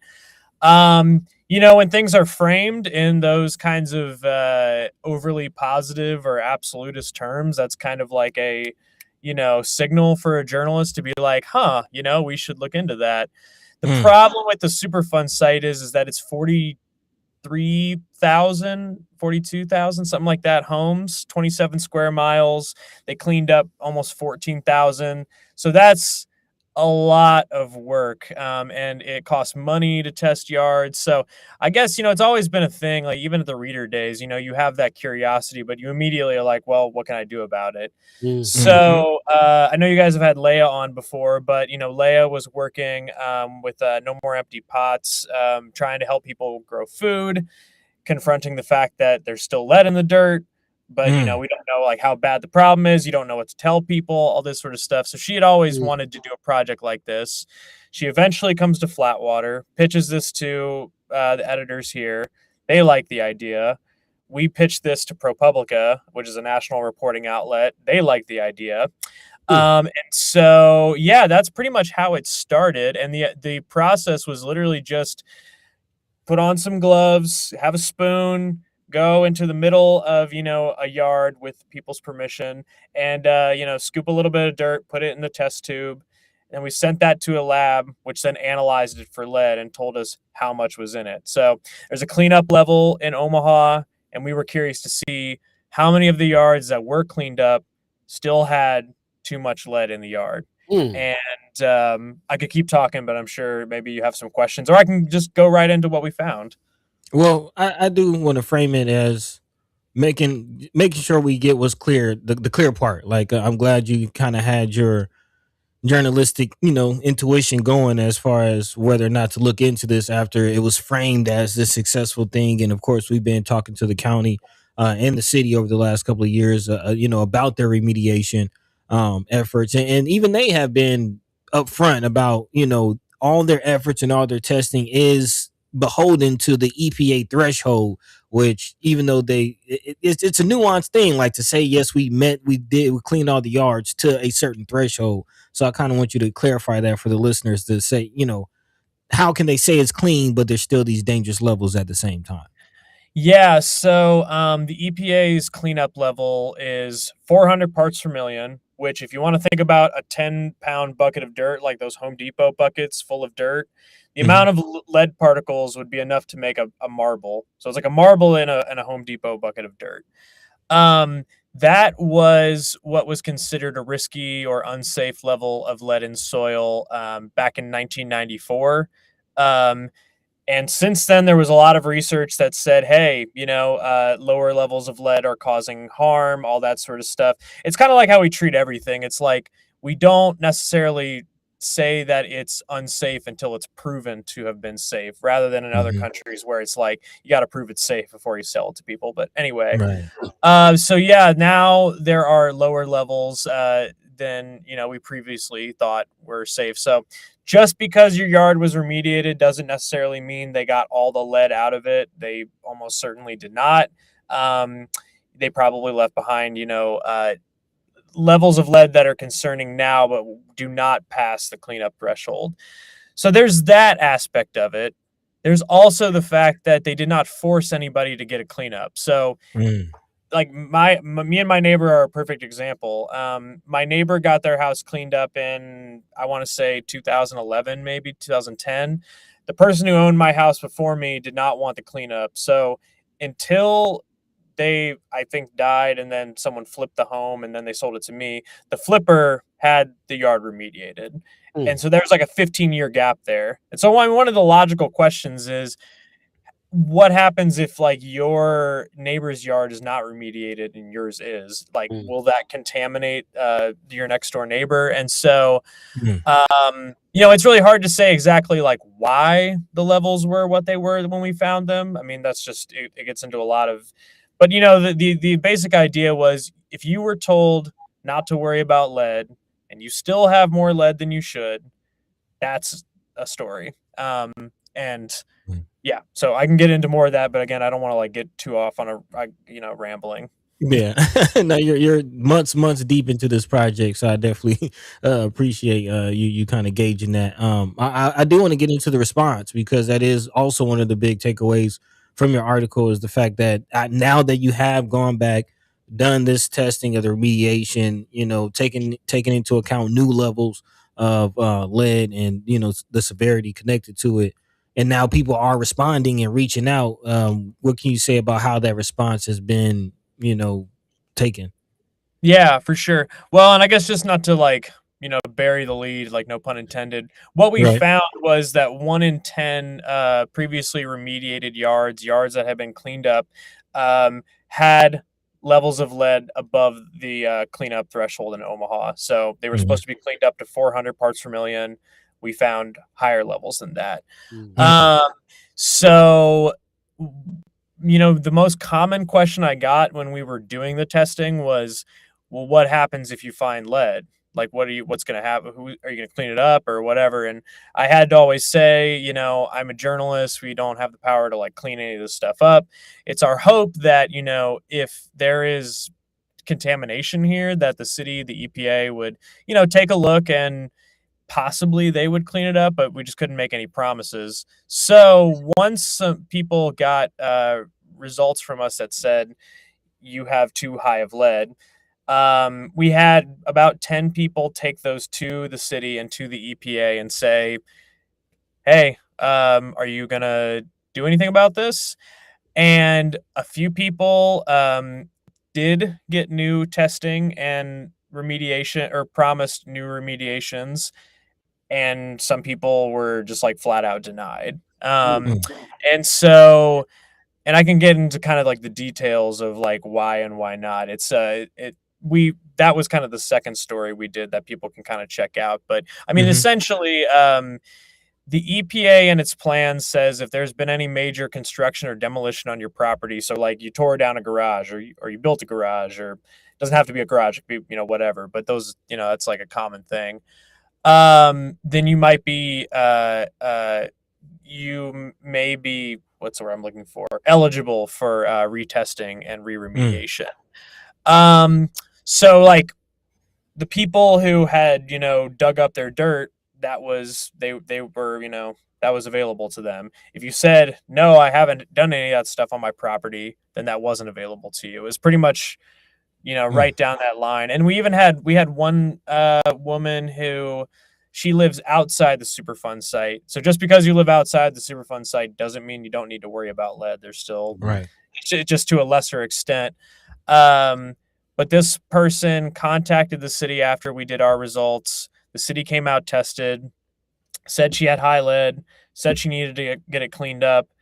And then a few months later said, actually, we're not going to do the cleanup. The EPA told us that we're not doing any more cleanups beyond the Superfund site. So to put it all in a nutshell, it's just been, frankly, a little inconsistent, a little confusing. Definitely as me as the reporter, that's how I felt. And I can imagine that's how the homeowners have felt as well. Yeah, I highly encourage you guys. I'm going to go ahead and put the link to the article in the chat. I highly encourage you guys to read the article. One of the things that stood out to me was that was talking about the kids that got tested, They had lead in them, and that was kind of the what we talk about the yards, we talk about the paint chips, we talk about all these different things. But really, what it comes down to is how much is lead is in the blood of the children that live in these places. And that was really the thing that stuck out to me on reading this article, and how there's all these hoops to jump through, and there's all the rules and regulations. It's a super fun site. Are you right outside of it? How far? How many levels can you stand? All these things are the bureaucracy of it all. But then when it comes down to it, if there's kids that still got lead in their blood, we got a problem. We've talked to several different entities here, and I'm sure that you've talked to them as well. I think Stephen Zibney is a guest that's come on the show. He's with the county, city? Right? The city, or I can't remember if he's the city or the county. City. Yeah, I believe it's the city. Also, just recently, well, not just recently, but last season, Nadia and Noel came through, and they're from the county, I believe. The health department, right? Douglas County Health Department. By the way, they're going to be on the show on Monday too. So if there's any questions you want us to ask them, let us know. But they came on when they came on last. They talked a lot about the efforts that they're doing, and they talked a lot about that too, about how they kind of sometimes got to go around stuff to get people some help, because it's not always very it's not always available.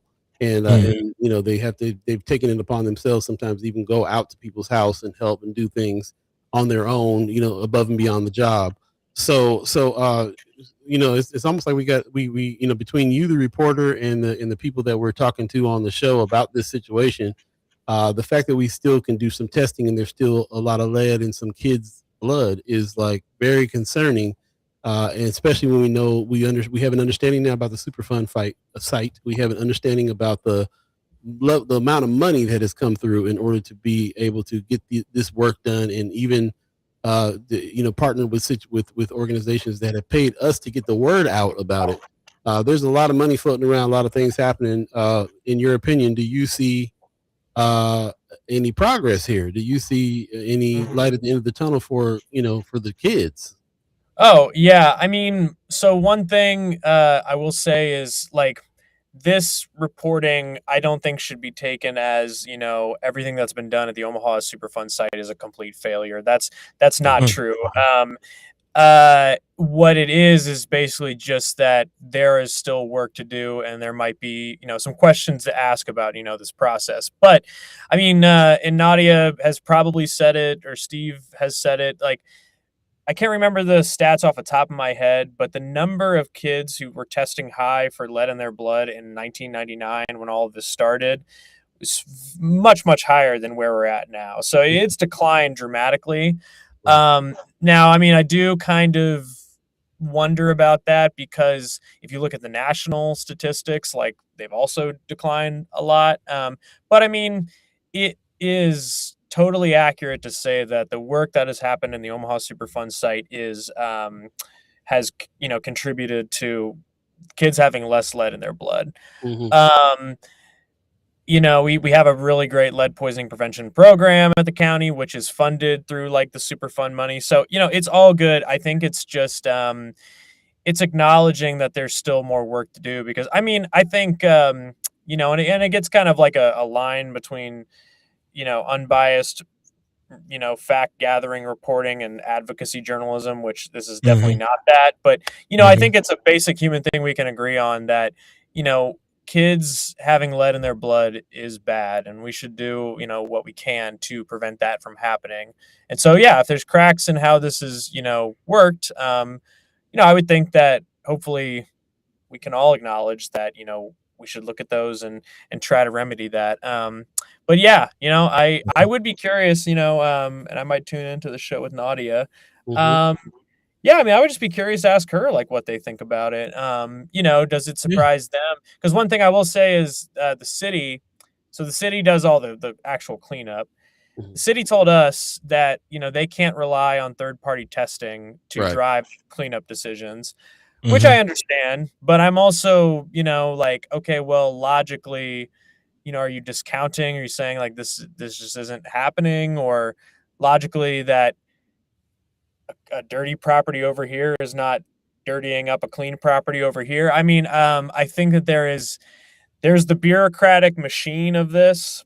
Right. And sometimes it's easy to sort of, I think, be like, well, that's the process. That's what we have to do. That's our agreement. That's our contract. But I also think, maybe stepping outside of that and just being like, well, but like, what do you think? So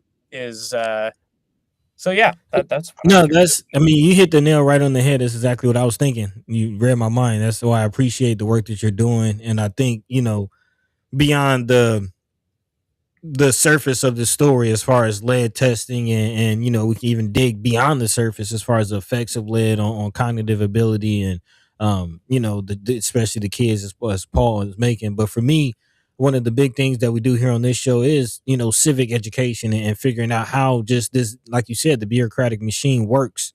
And one of the big takeaways for this is how these thresholds and these arbitrary numbers and to say a thing is clean is one thing, but to actually think critically about what do you mean by clean and what is that number and what is that threshold and not just how lead is handled, but that opens the mind as citizens about how how clean is our food actually, and you know what I mean, like what are the things that they are actually allowing through and allowing in our environment, and telling us it's clean or telling us it's this thing and that thing, without us really thinking critically of it.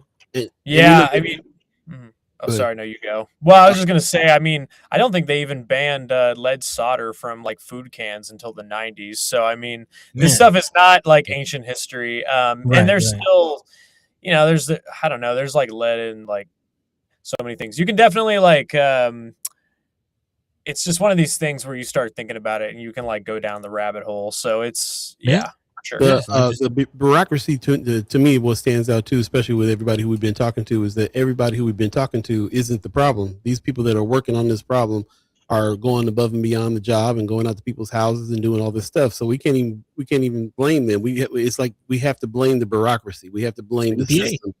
Right. The system, the arbitrary rules that got made, whatever board of people sat around and decided is going to be this amount or whatever. But then the people that are really boots on the roots that a lot of people are mad at, you're like, yeah, you can't really be mad at them. Here they are telling you that they're doing the best they can. They're doing what they need to do within these bounds. The bounds have to be rediscovered. So I think that's interesting. Another really interesting thing about your article too that I highly encourage people to dig into. This is not the follow the money season, but I didn't realize that it was because of settlements from these lead, the lead factories that aren't even open anymore. That it's not taxpayer money that's going to these Superfund sites. It's money from these settlements. So somebody did the work of going and suing these companies and saying you poisoned this area for this amount of time, and then they probably went to a lot of court over that, and they came to a settlement. And a big check had to be written in order to right the wrong, and the government has it, and the government is dispersing this money out in order to get this problem fixed in these areas that it happened in, and so you can imagine all these different steps. There's going to be some missteps along the way. It's going to be hard to figure out where, how much goes to it, all the things, in order to try to get it done. So I definitely see this as when we first started talking to these folks, we were like, we're really close to getting this thing handled in North Omaha, and all the things we were saying, and now we've gone down the rabbit hole to see how complex it all is, and thanks to you and your article as well. So yeah, no, for sure. And one thing I'll say about the money, we're not out of money. There's $90 million left in the settlement, amount. So, and yeah, that doesn't really get, I don't know if I don't know like in what capacity it would get brought up, but that is just a fact. Or at least there was 90 million, I think, in October when I last asked. Hopefully they didn't, spend it all, on, the Department of War or whatever. But man. So I can't remember. Lead for these bullets. Man, they need it. I heard they're running out. Just saying.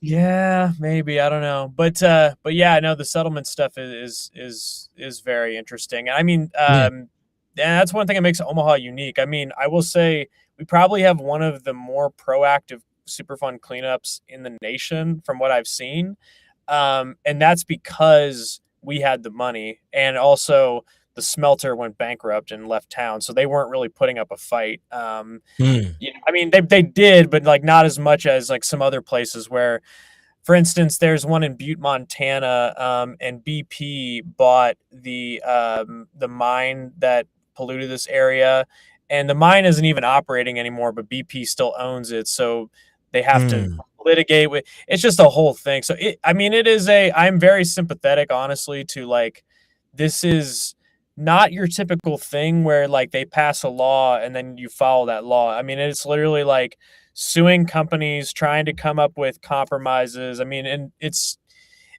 further complicated by the fact that like there's no known like safe level of lead.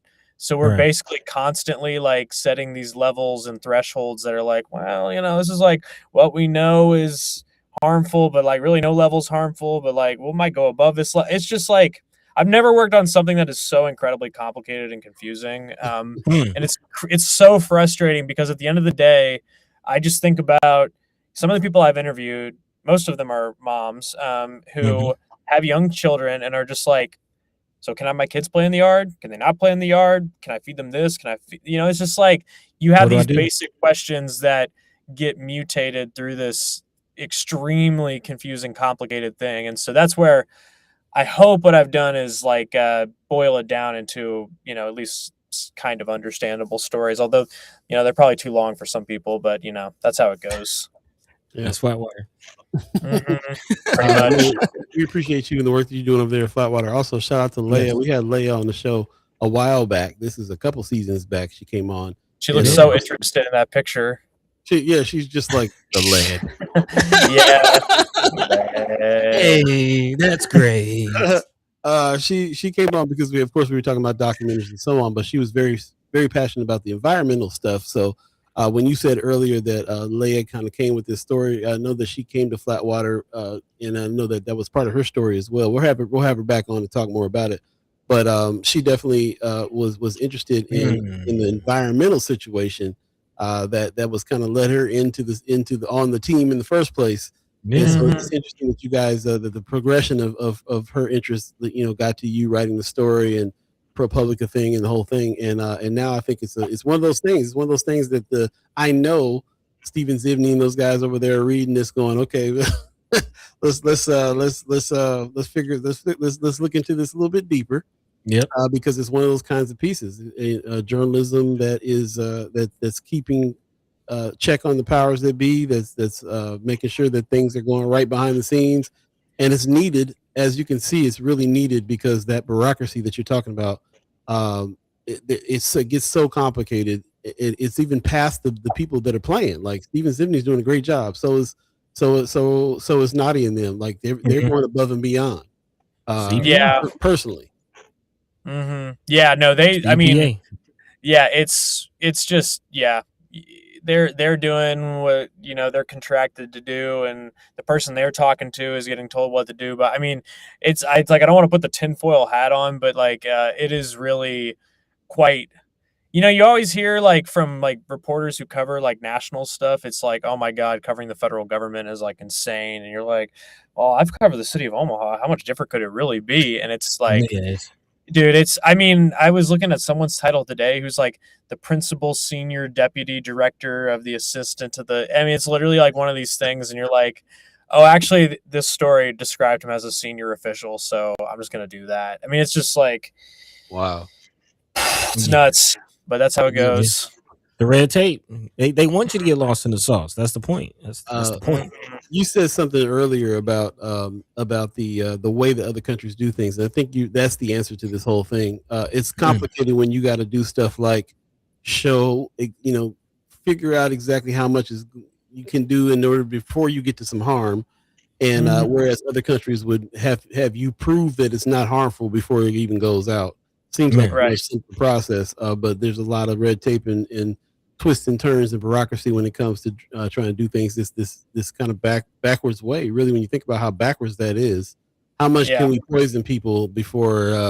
How much can we legally poison people before it's going to make some kind of and then how much can we do? How much more can we do that in this neighborhood than we can in that neighborhood? And man, all the things, bro. That's also what I'm thinking about. I mean, Yeah, I will say, I mean, one thing that experts told me, like again and again, was basically the EPA is only going to do what they have to do. It's really up to communities speaking up that actually Yep. motivates things to get done. So, I mean, one interesting thing with the whole Omaha Superfund thing, and maybe you guys, your listeners, already know this, but they were not going to involve the EPA at first. So they were going to redo the riverfront, and they had a plan to basically let the smelter just redo its site and then just, move on. And there were a few state senators and a group out of North Omaha that said, you can't do this. We have all these kids with lead problems. Like, we need to do something about it.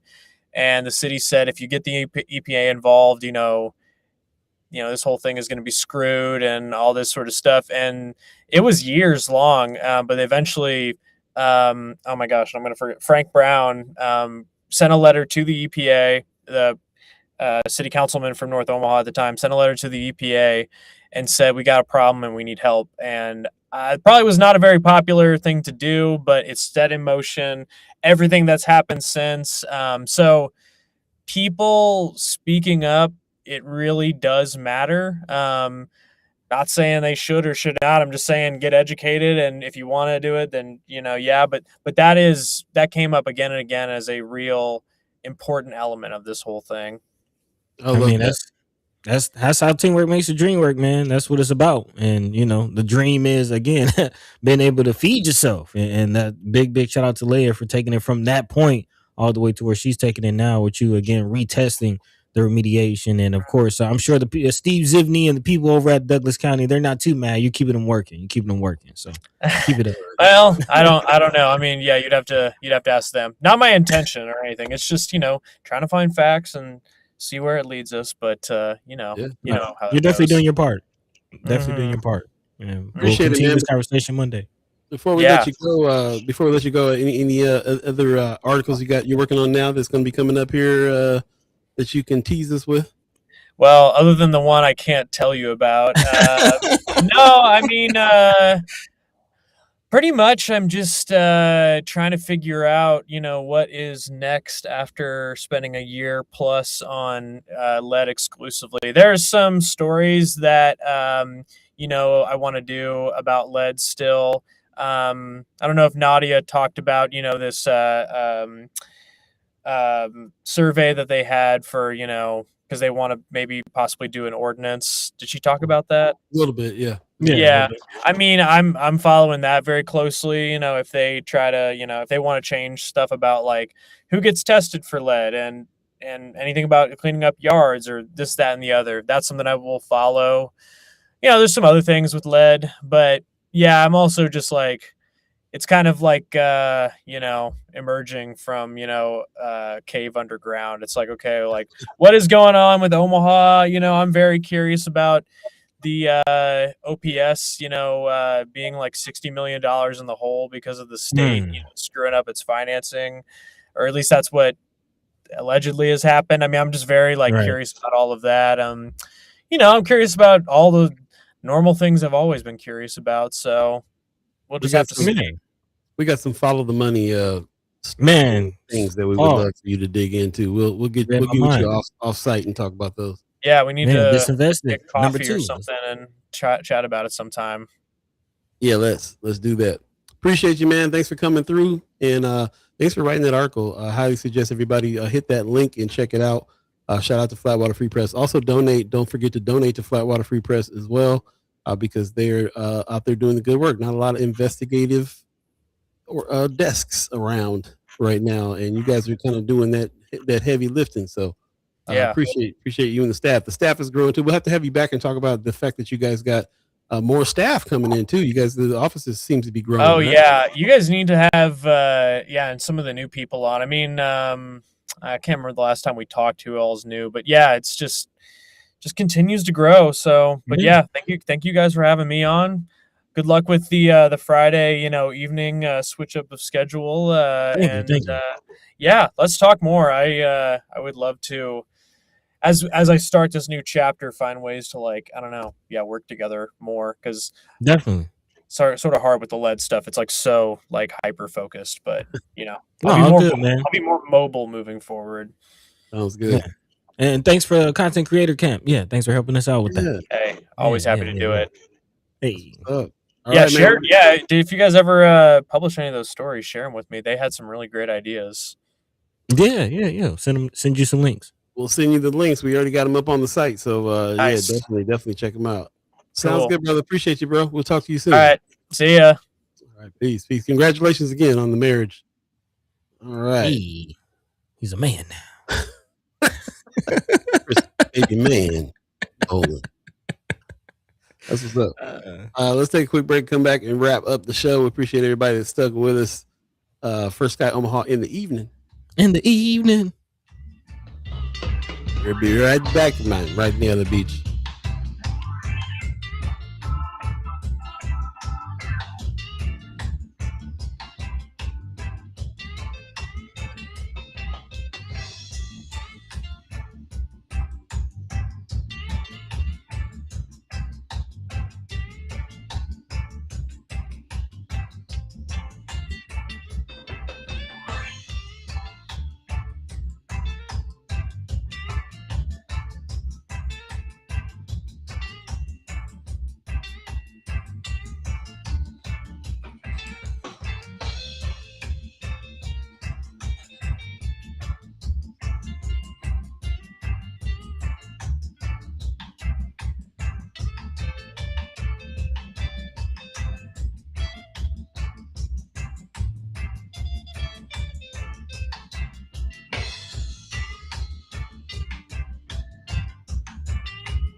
Welcome back. First Sky Omaha in the morning. I mean, in the evening. Hey, there in the evening.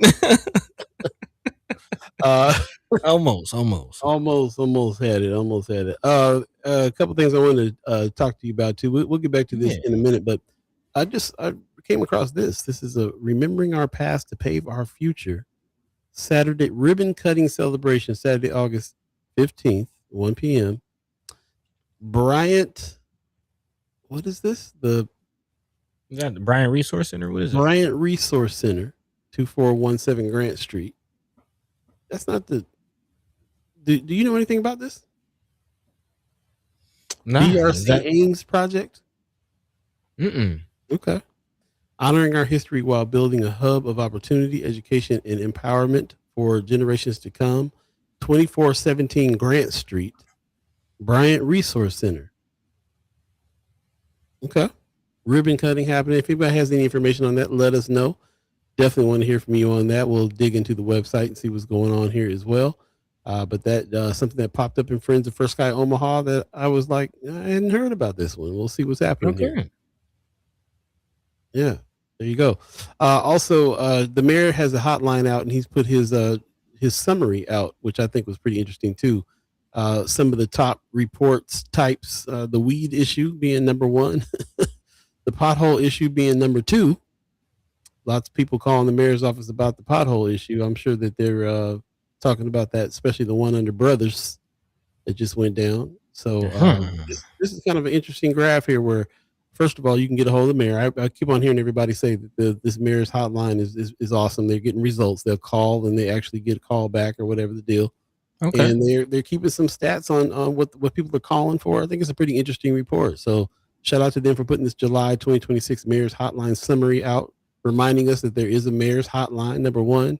And give us a little overview of what people are talking about. Weed issue, pothole, abandoned vehicles. People call him for litter issues, parking issues.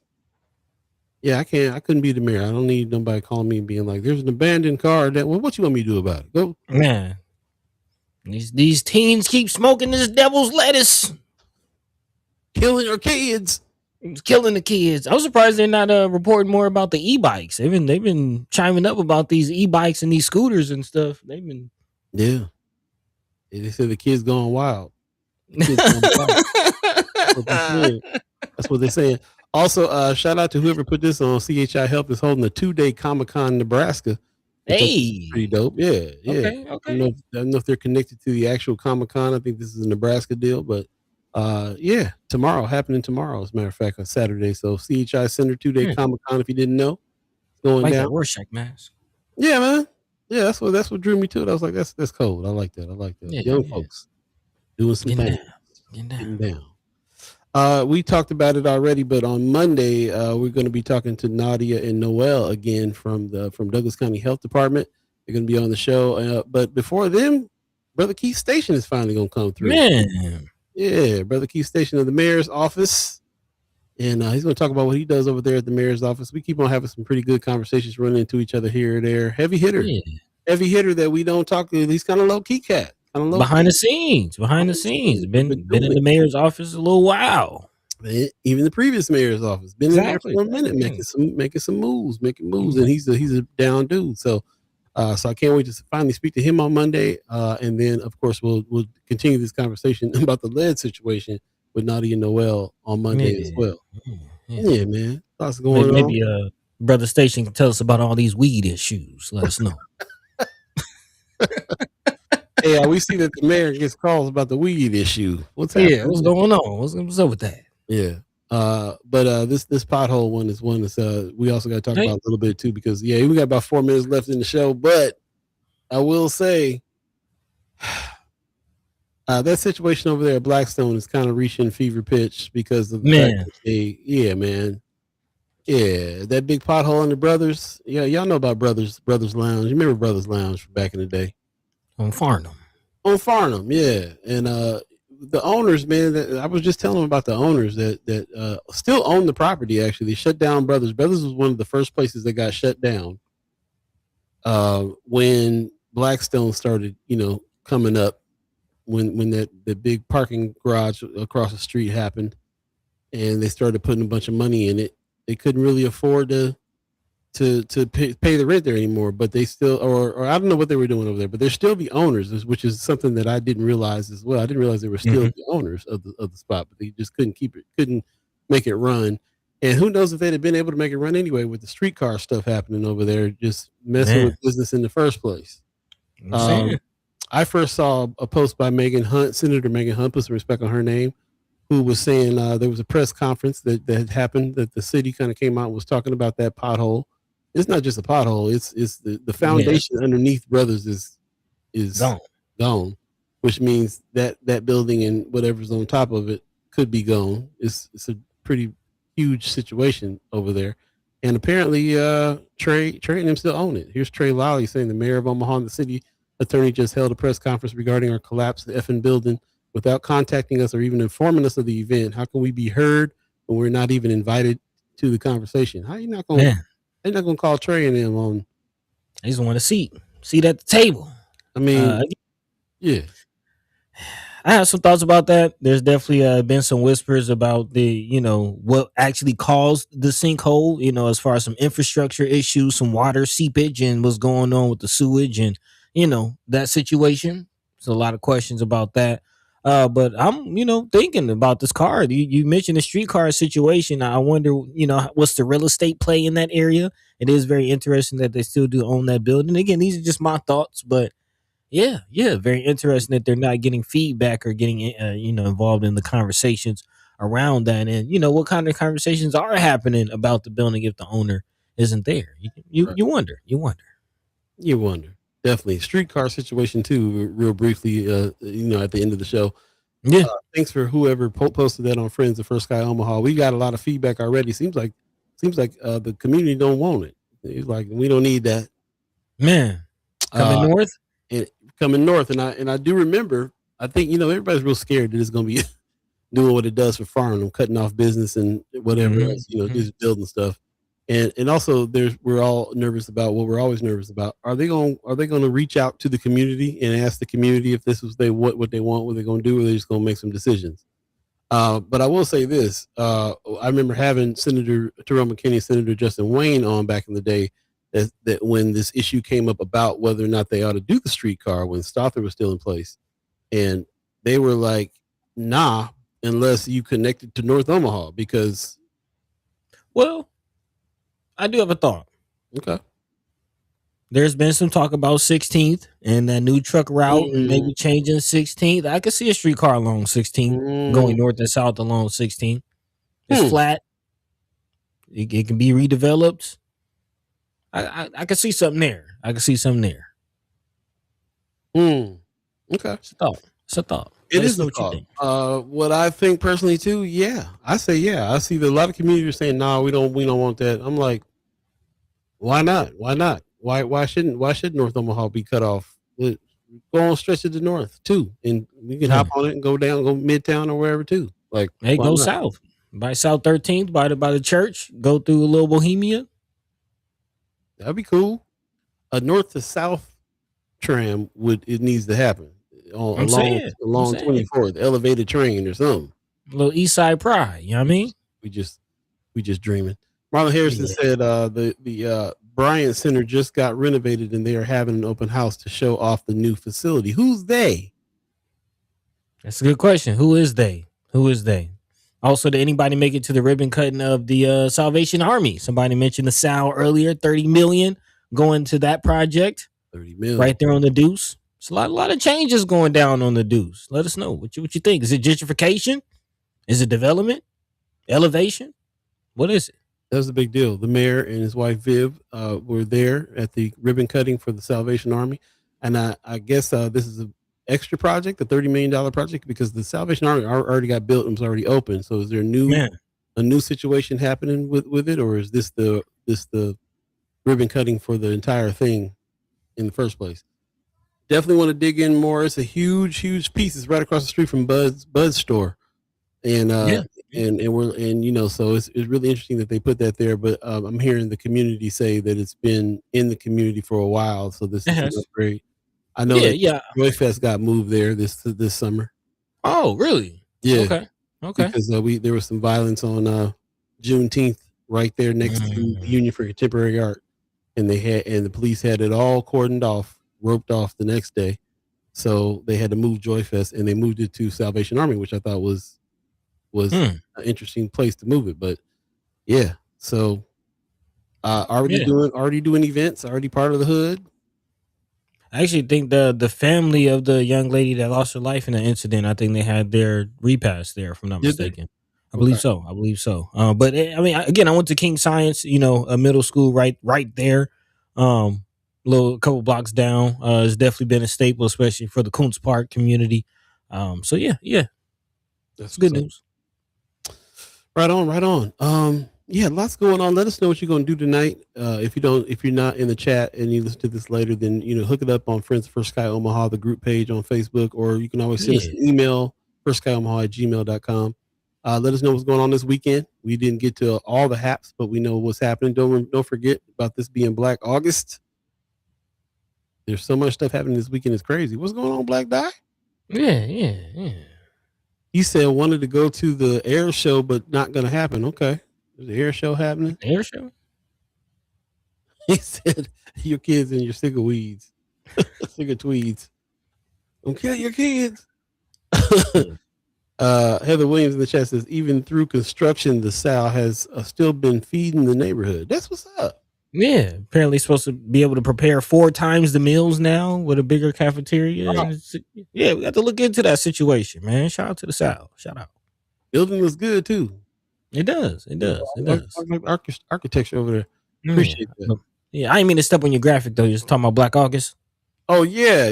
Just remember it is Black August. That's not my graphic. That's shout out to Anthony Rogers Wright's organization, the Black Alliance for Peace. He's the one that put this out and put a bunch of information out. You can go check out Black Alliance for Peace on Facebook and dig in. As a matter of fact, they put together a Black August toolkit that I thought was pretty cool.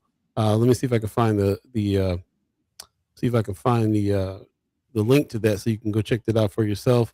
But the toolkit is happening. If you want to learn more about it, if you want to dig in and do something about it as well, I really encourage you to do that. It kind of breaks down the different tenets. Study.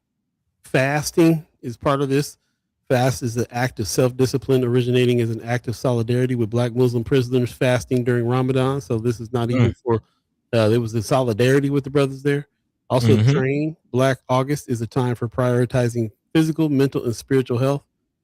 This is good. This is good. I actually just joined another gym with the family, and we figured out that's a family thing we can go do, and that really helps a lot, especially Okay. family members of mine that are getting up in age and needing a little something else to do besides sit there and watch TV type of stuff. Man, So, you getting your fitness together, Paul? getting it together, man. Trying to make it happen, bro. Like you shed some locks. I'm trying to shed some pounds. Man, And, it is a season of change in a big way. yeah, I'm trying to pack on the pounds. We can work something out. Yeah, Make a trade. Hey. Yeah. And so anyway, yeah, I would say Black August, definitely get down. This is a good time to do all of that. I'm glad that it's correlating with what I was already trying to work on in my own life, because this is bringing it back. So shout out to Anthony Rogers Wright, the Black Alliance for Peace, also the Black August toolkit that he put out. I just put the link in the chat for you to check out, and definitely dig in more and do your own research too on Black August and where it came from. I'm surprised to hear it started in San Quentin, started out in Cali. Yeah, man. That's dope. And I always had an affinity for this particular holiday, because it was, I learned about it in the Malcolm X Memorial Foundation at Mind and Soul, and this is where I learned about it. And so and of course it is the kind of holiday that is making sure that we reach back and honor those revolutionary spirits like Malcolm and others. Man. Right. So yeah. I love that. Black Dynamite says heading to work right now. Have a good gig Saturday and Sunday. That's what's up. Play that music. He said some things were different. Places around the city are open to tour, or you get on the Busy Omaha app and can see the places that are open. Okay. Yeah. And I think they still have the program for free bike riding. So if weather's still decent, if you want to get out, explore the city, see some of those things, need some transportation help, I do think that the Omaha Share, I believe, is still having those free bikes. So check it out. There you go. Time for some practice. Hey, time for some. Let's make it happen. We're gonna go ahead and get out of here, buddy. You got something that you're looking at? Yeah, man. Yeah. A couple links I want to drop on the people. A few final words before we get out of here. Again, in the spirit of Black August.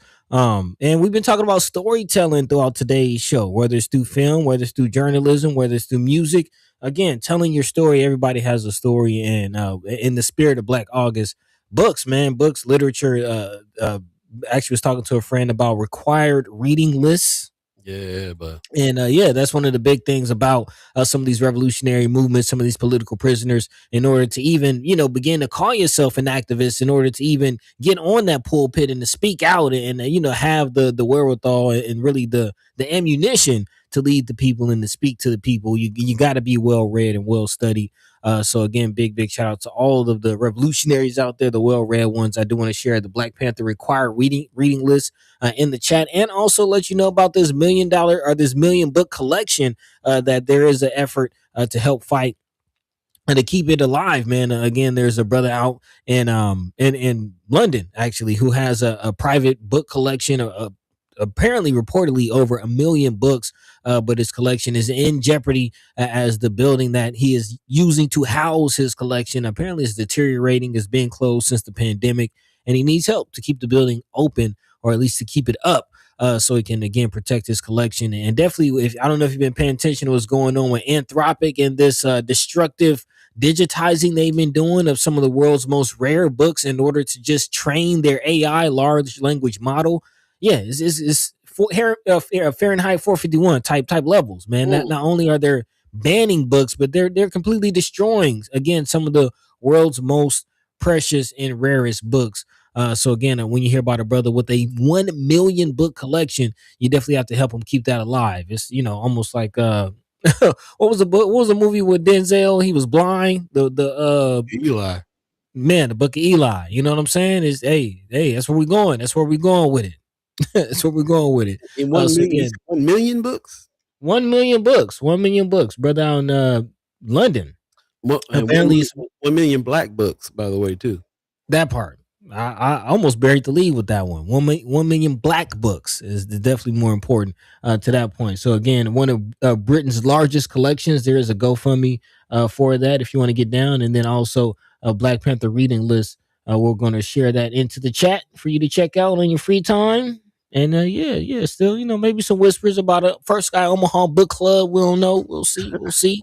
But yeah, in the meantime, between time, go ahead and check out those links on your free time and catch the same time, same place, Monday and Friday here on First Sky Omaha in the morning and evening. So, Hey, in the morning. there's that. Again, we appreciate you. We love you. We thank you for hanging out with us on this Friday. Definitely get active. It is First Friday. Get out there and catch us on Monday. And between time, in the meantime, Paul B. Yo, take it away. Right on, man. Of course, we know about Benson First Friday. That happens every First Friday. But today we also got First Fridays in the Village going down. Definitely check this out. There's a lot of art activities out there. There's food, there's gifts, there's music, there's all entertainment, there's all kinds of stuff going on. This is the August edition summer market. It's happening in the Village, 24th and Lake Street area, of which we call the Deuce. The Deuce going down. So definitely show up, come out, show some face out here and get busy. There's some stuff going on. Also, we'll get into it on Monday, but I believe Dreamland Lounge is doing a model search. I just got some information on that we can talk about and put out as well and get to. So appreciate that. And of course, we appreciate everybody who is frequenting these places that we talk about, because we definitely need to make sure that we are out here supporting. We can't just be, always be talking about ain't nothing happening out here. And then when something happens, we don't engage. Got to engage. We'll talk about this Monday as well too, but shout out to Black in Action Collective that's making some serious moves. Matter of fact, they got Jobby Job out right now. They're paying canvassers $26 an hour, voter registration and work. So hit them up if you want to get down and do some work in that direction and get paid to do it. This is going to be I feel like this is a very important 50C4 that is happening right now. Shout out to Senator Ashley S-5B. Put some respect on her name. Black in Action Collective is something that we're going to have to dig into in a huge way, especially during this season when we got this election coming up. It's going to be so important. And so to dig into the work that they're doing is going to be a very important thing happening in a big way. So shout out to everybody. Here's a picture of the brother who got the 1 million black books. Some of the books that he's got there. Did you put the link to the GoFundMe link in the yes, chat? Sir. It's in the chat. That's what's up. So let's help this brother preserve this 1 million black books that he got sitting over here, because you never know. Anthropic might get over there and grab it. Hey, it's already been some break-ins. There's been reportedly some break-ins into the building. He said he has so many books he don't even know how to tell if anybody took a book or not. So you never know, man. Anthropic might be sending some goons over there to train their large language model. Man, just thugging. Whew, that's rough. Paul Film, Sean McCarthy, appreciate you. He says, great show. Have an awesome weekend, everyone. Appreciate you, brother. Appreciate you very much. Pop says, great show. Have a phenomenal weekend and see you on Monday morning. We're getting back into the swing of things. We appreciate everybody who went through all of the technical difficulties that we had this morning at the beginning of the show, and then stuck with us all throughout the show. Thank you for your comments, your respect for the guests, and thanks for telling a friend, sharing the show on your page, letting everybody know where we're at. We do this on the evening now, 4 to 6 p.m., sometimes a little bit past 6. We keep it loose on Fridays, and that's the First Sky Omaha in the evening show. In the evening. It's going down. And then, of course, we have the in the morning show from 7 to 10 on Monday. No Wednesdays anymore, but definitely be looking out for some of the stuff that we're working on in order to drop midweek as well. We got a lot of stuff happening. Go to the website and check out some of the articles from the Content Creator Camp people there as well. That's firstskyOmaha.com. And check us out. Keep up with us there as well. If you want to become a member or a sponsor of the channel, hit us up. Go to firstskyOmaha.com and hit the join button.